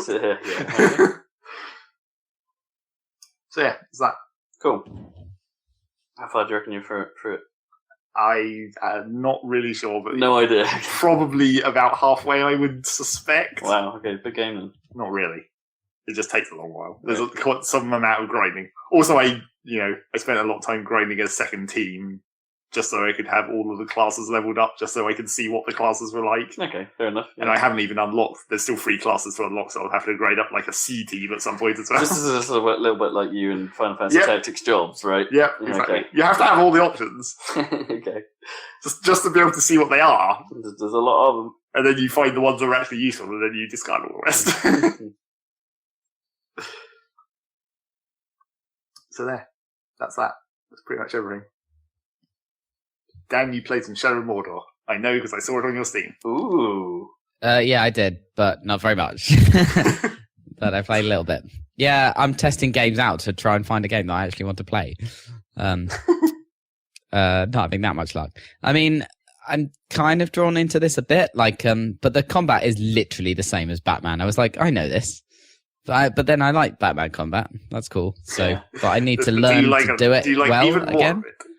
Do I want even more? Well, I haven't played Batman for a long time, but I'm not sure this is as good as the Batman combat yet. But of course, I'll have to start upgrading. Yeah, it definitely expands. Yeah, the Mordor one, from what I know, does expand quite a lot. A lot more mystical stuff, abilities.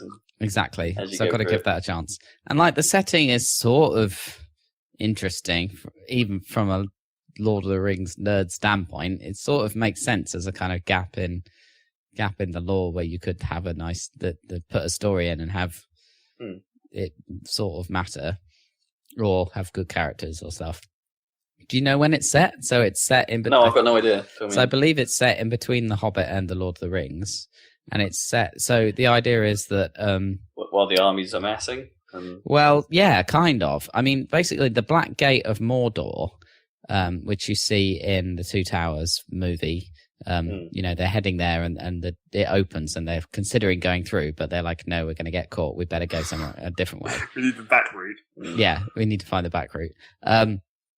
So that gate was kind of built actually by, or at least upgraded by Gondor. So after they fought and defeated Sauron, right, in the prologue of the movie, which happens 1,000 years before the events of the film, then they sort of built that as fortification to so that was manned by men, right? And to watch over Mordor, right? Okay.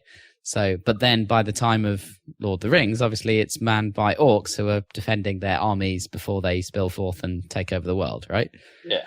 So at this point, so your character in this is in between, at the time of The Hobbit, I think, according to this game, Gondor is still in control of the wall, and they're manning it and watching Mordor, right?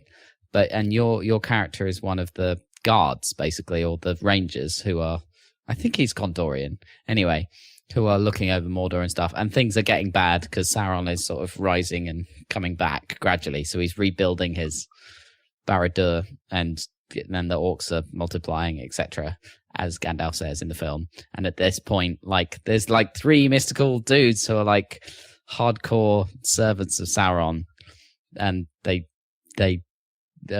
muck up your hero. Well, they kill him and they kill his wife and child, but he gets... They're doing some black magic, so he turns into a wraith, which has a precedent, right? The wraith. But he also seems to have been mixed with something goes wrong. They're trying to summon a powerful elf who's already dead, I think. Yeah, who's a wraith, and they kind of get spliced, so they end up. So you end up kind of combined with this elf, and I think this elf is actually meant to be the guy who helped Sauron cast the rings in the first place. So he was the smith that from Eriador, or wherever it is, the place that's near Moria. Right. Anyway, yep, I'm sort of with you, sort of remembering places. Yeah, I mean that's not Eriador is like it was an elven kingdom which is totally gone by the time of the Lord of the Rings. The only time you see that area in the film is in the first film when those birds come and swoosh around, you know, spies of Sauron. Do you remember that bit? Right, yes. They hide behind some rocks. Yeah. So and then they go up and they can't get over the mountain, so they go to the door into Moria, and that door, despite Moria being dwarven, that door is clearly elven, isn't it? So this is kind of the interface between the two cultures. So because the dwarves live underground. Yeah, because the dwarves live underground. Yeah, but you'd think they'd build their own door. But anyway, never mind. Depends which side light which side. Least. Yeah, so that was like the elf side. So basically there was an ancient civilization of elves there and the dwarves, and they got on really well and traded a lot. And the elves had like the master craftsman who made the rings with Sauron, because at the time Sauron was like turning up as a nice looking dude who was really charming or something.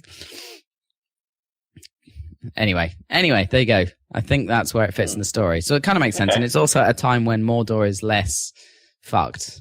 You know, it's turning bad, really bad. It's always been pretty bad, but it's got some green still in it in places, I think, at the time. So it's quite a nice setting. And of course, at this point, Gollum has lost the ring because Bilbo's got it. So he's kind of looking for it. And he obviously Gollum was even in the game. Yeah, because I mean, I guess he knows Mordor because he knows the world in general. Because in the Lord of the Rings films, or the books, he's leading them into Mordor, right? So he knows the way. So he's obviously been all around and been there before and stuff. Looking for the ring. So he is in this, and he's obviously got. I've only seen a couple of cutscenes, but he's rendered like in the films, and whoever's doing the voice does a decent Andy Serkis or whatever. Anyway, that's cool. Anyway, the actual game, blah. It's clearly it's brazenly shameless in being Batman combat and like Assassin's Creed running and climbing. Right. Which is fine, you know. I mean, it's slick. Splice two things together to make something else. Yeah. Exactly, and it's not like it hasn't got its own ideas, because it's got the whole, captain system of the enemies where they have rivalries. Couldn't remember the name of. Is it the rival system? Like it had a fancy name, didn't it? Yeah, it's got a name in it, and it seems fairly slick, but it's just not. It's just not got like. It feels derivative, you know. It doesn't feel like fully its own thing in every single way. It feels like Lord of the Rings as a setting is like borrowed, as like everything is something amazing that's borrowed. You know, the setting is something amazing that's borrowed, and the mechanics are something amazing that's borrowed, and it's kind of mashed. So, are you feeling like, even though it feels like it's coming together, that somehow that it's never going to have the wow? Well, it feels like it doesn't have its own soul yet. You know?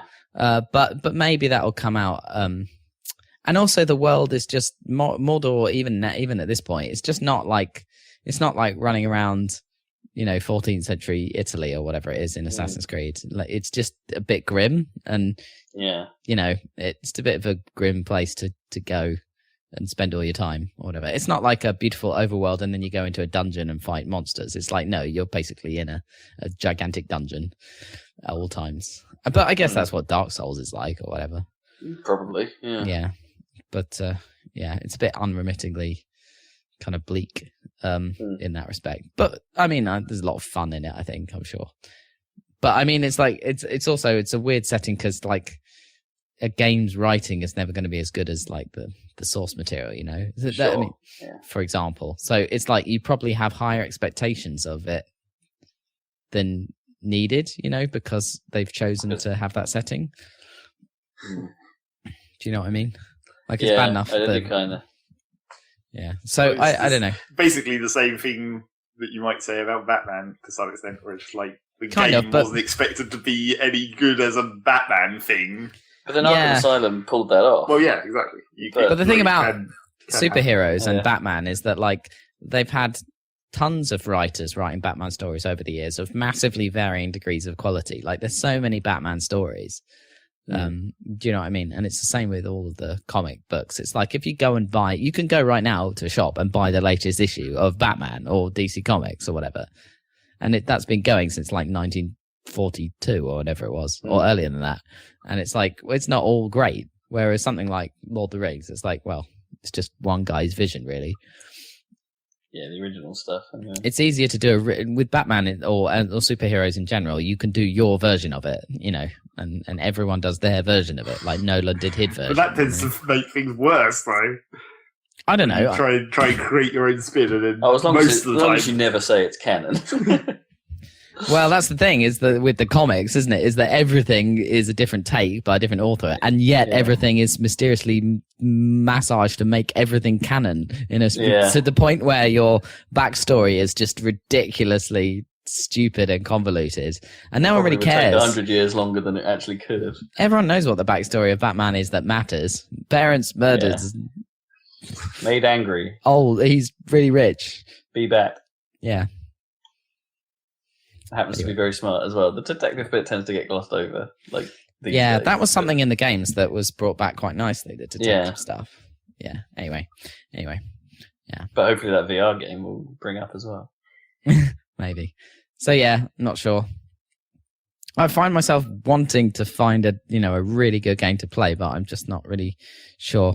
I like the look of Forza Horizon 3 actually, but I don't know if my PC is going to be. I think I'm going to have to upgrade next year and be ready for things like that. So, what are you running right now? Well, my problem is just what's the card? Is it? I've got a 970 right now, but the problem is you're probably all right then. Yeah. I've got a 1440p monitor, and I want to run things at 60 or whatever, so it's not ideal. I think you might struggle, but like my 670 wasn't enough to run Forza 6 Apex. I think a 970 doesn't quite do 1080p 60 on Forza Horizon 3. So, and I'd want a high res. So yeah, I was about to say, base it on Apex. Like, if you can, that might be a good test for you. If you're running Windows 10, download Apex and see how that goes. Well, I don't know. They're probably not that similar because one's an open world game with lots of foliage and stuff, and one's like tracks because it's a normal Forza game. It's hard to know because they both run on the same physics engines. Like whether or not the engine for managing the graphics is identical is weird. I mean, the console version was always designed to run at 30. And heads up, Forza 3 Horizon 3 looks a lot like Forza Horizon 2. Well, I thought that the console version of Forza normal Motorsport was meant to run at 60 on a It console. Does. Normal Motorsport does run at 60. Yeah. Whereas Horizon games runs have at 30. always hit 30. Yeah, exactly. So you're looking at kind of half the... So Apex is built out of normal Forza. So Apex is bought out of Forza 6, yeah. Yeah, so you'd expect that to be 60, whereas Horizon you'd expect to be 30, right? I'm not sure that if that holds true on console, but who knows? Like, yeah. Oh, sorry, on PC. Sorry, obviously, it's true exactly. on console, but I don't know. But it's probably going to be harder. Anyway, well, it depends how well they implement like the quality sliders, right? Because Forza 6 Apex has quality sliders and stuff like that. Things you wouldn't normally expect from a console game. So, yeah, that's true. Anyway, it's that. I really want to play Zelda. I hope that comes out. I guess that's. There might be a demo because they've put a Forza 3 demo out on console. And then what else? But it is the same game. If you played Horizon 2, from what I haven't played a single Horizon game, and apparently it's getting really really good reviews and stuff. Oh, in which case, go in. Yeah. Yeah. If you haven't played any of them, go in. But I'm a bit reluctant because it's like, well, I played 2, and it's like, people are saying that just the world is just more interesting. Yeah. Yeah. No, I definitely get that. There's a lot of hype around it, but from what I've seen, it's the same game. So I want to play that, and kind of still excited for Civ 6 for some reason. I think their marketing strategy is genius, of putting out little videos for introducing every single civilization. I went and looked at it, and then on a drip? I looked at the price, and then said, "Fuck that." Why? What's the price? It's like very full price. I know that's a bit of a weird thing to say at this point, but it's just what even is full price? What, 50 quid? Yeah. Are we talking console price? We're talking very full price. Things are going that way though in PC. Well, yes. Yeah. But it still seems a bit much for Civ. For some reason. It's just really, honestly, what is Civ? It's just the same game it's always been for the last 2 or 3 iterations. I'm kind of with you. I feel a bit... I get for some reason PC holds a bit of a price gap for me. Even now, I don't really like the idea of paying 50 quid for a brand new game. That still feels too high to me. And it's Titanfall 2. And then we have all these worries seems about to be £50. Yeah, and then content worries, and it's £50 in for a AAA game that you may have concerns about is. Yeah, I don't know. And there's. Although Civ 6, if you're going to get in and you're going to get in hard, you're going to get that money back, in terms of Well, the thing about the pound per hour ratio is insane. Then the pound per hour becomes the problem where you're just using this weird metric that doesn't really apply to every type of game. No, don't get me wrong, it's a bad metric, but but the thing about Civ 6 is you might not think that you have content worries for Civ 6 because it's just fucking Civ and you know how those games go. But then you also know that in the past 2 or 3 versions of Civ, expansions have come out where it's this should have been in the game from the start. God damn it. Well, at least the features that are in the expansions from the last game are going to be in the core game from the start this time. Maybe. Yeah. Well, that's what they said. No, they didn't. I thought they said. They said that, espionage or whatever, and it's well, sure, but does that mean it's as good? Does it mean it's a decent system? Yeah, well, surely it'd be even better if it's designed in from the start rather than tacked on. Maybe. There's some of that, but is it in terms of your involvement? Is it? Does it matter? Yeah, does it matter? That is always a very key point. Yeah. I think it looks promising, and I like the art style. I have no doubt that it will be a good game. And I like the idea. I actually don't think that's in question here. I like the idea of cities spanning lots of tiles and stuff. I think that looks really cool and is much more kind of visceral, or I don't know. It makes sense after real, I guess. Well, because they split out the, the units onto individual tiles rather than stacking those. So I think it makes sense to have the city spread in a kind of more realistic way. And you can look and you can see the, the wonders on their own tiles and stuff, and it's kind of cool. Probably makes city attacks way more involved now. It's still a problem of the ridiculous scale of Civ in general. Well, yes, the scaling in Civ has always been mental, but it is but are they going to make the world? Are they going to make the world bigger to compensate for the cities being able to sprawl? I wouldn't have thought. Yeah, I don't know. But then, the city attack mechanics is the other thing that will be how does that exactly work? Do they have the artillery system from the last one still? Or? And is it still 1 or 2 tiles when you're at range? Does that still count as range? And then you have to have, then that limits your formation where it's you have to have melee unit and then range unit directly behind because the range unit can only shoot over that 1 tile of melee unit. And then it's that whole problem of the 1 unit per tile thing was a good idea, but it does kind of limit your options in several ways. And then attacking the city became even more limiting because you're you can only put 8 units around. 8, 8, right? You can only put 8 units around a city. 6? 6 in the new system. Oh yeah, 6 because because they're hexes. Yeah. So there's only 6 squares you can melee attack from, and then there's only 6 squares you can range. Well, more than 6, I suppose. There's only a certain number of squares you can range attack from, and then you have to, if there's any water in the way, and it creates all these choke points, and it's a system that's kind of self-limiting in some ways. Some ways that are good and some ways that are not so good. But then, have they done anything with that even?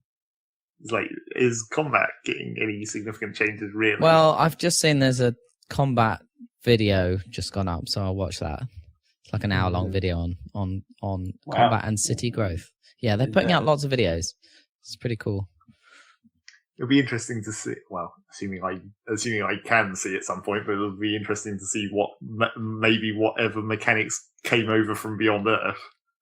Right. Yeah. What ideas they pulled back from that from like the experimental Civ? Yeah, if they would just look at it at all, you know.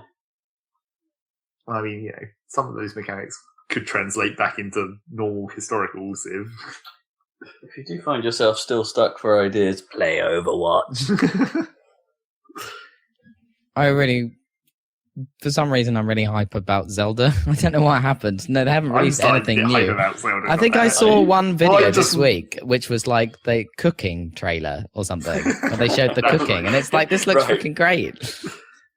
I'm more or less only hyped about Zelda because the more real the NX becomes as a potentially handheld console that I could actually own. How great would that be? Yeah, that's an interesting idea. I hadn't thought of that. Yeah, it's exciting. Still ages away. Well, that's the trouble. And didn't he still haven't talked about the NX? Like, we're through September, where everyone thought they still haven't really talked about like all these rumors with stuff that we theoretically already know about the NX. Still not as far away as the game I really want to play, though. Red Dead 2, obviously. Well, yeah. Well, they might just surprise announce that. Who knows? Red Dead 2, there you go. Probably not. You know how they like to market their games with lots of trailers and stuff. Or even screenshots if they really want to tease. They seem to be the only company that do that. Yeah. First look. Oh my god, I'm hungry. Yep, I could tell. Right, I don't know how long we've gone, but I think it's over. I think it is over. I can't actually see. Rob's so hungry he can't even read the computer monitor. My eyes. I'm sugar deprived. You are sugar. I am sugar. Do. Thanks for joining us, listeners. Check out the YouTube channel for a video of the Highrise thing. Well, at some point, it's in the queue. It's next on my list. Okay. And we'll catch you next time for another Saladcast. Whoop, whoop, whoop. Bye.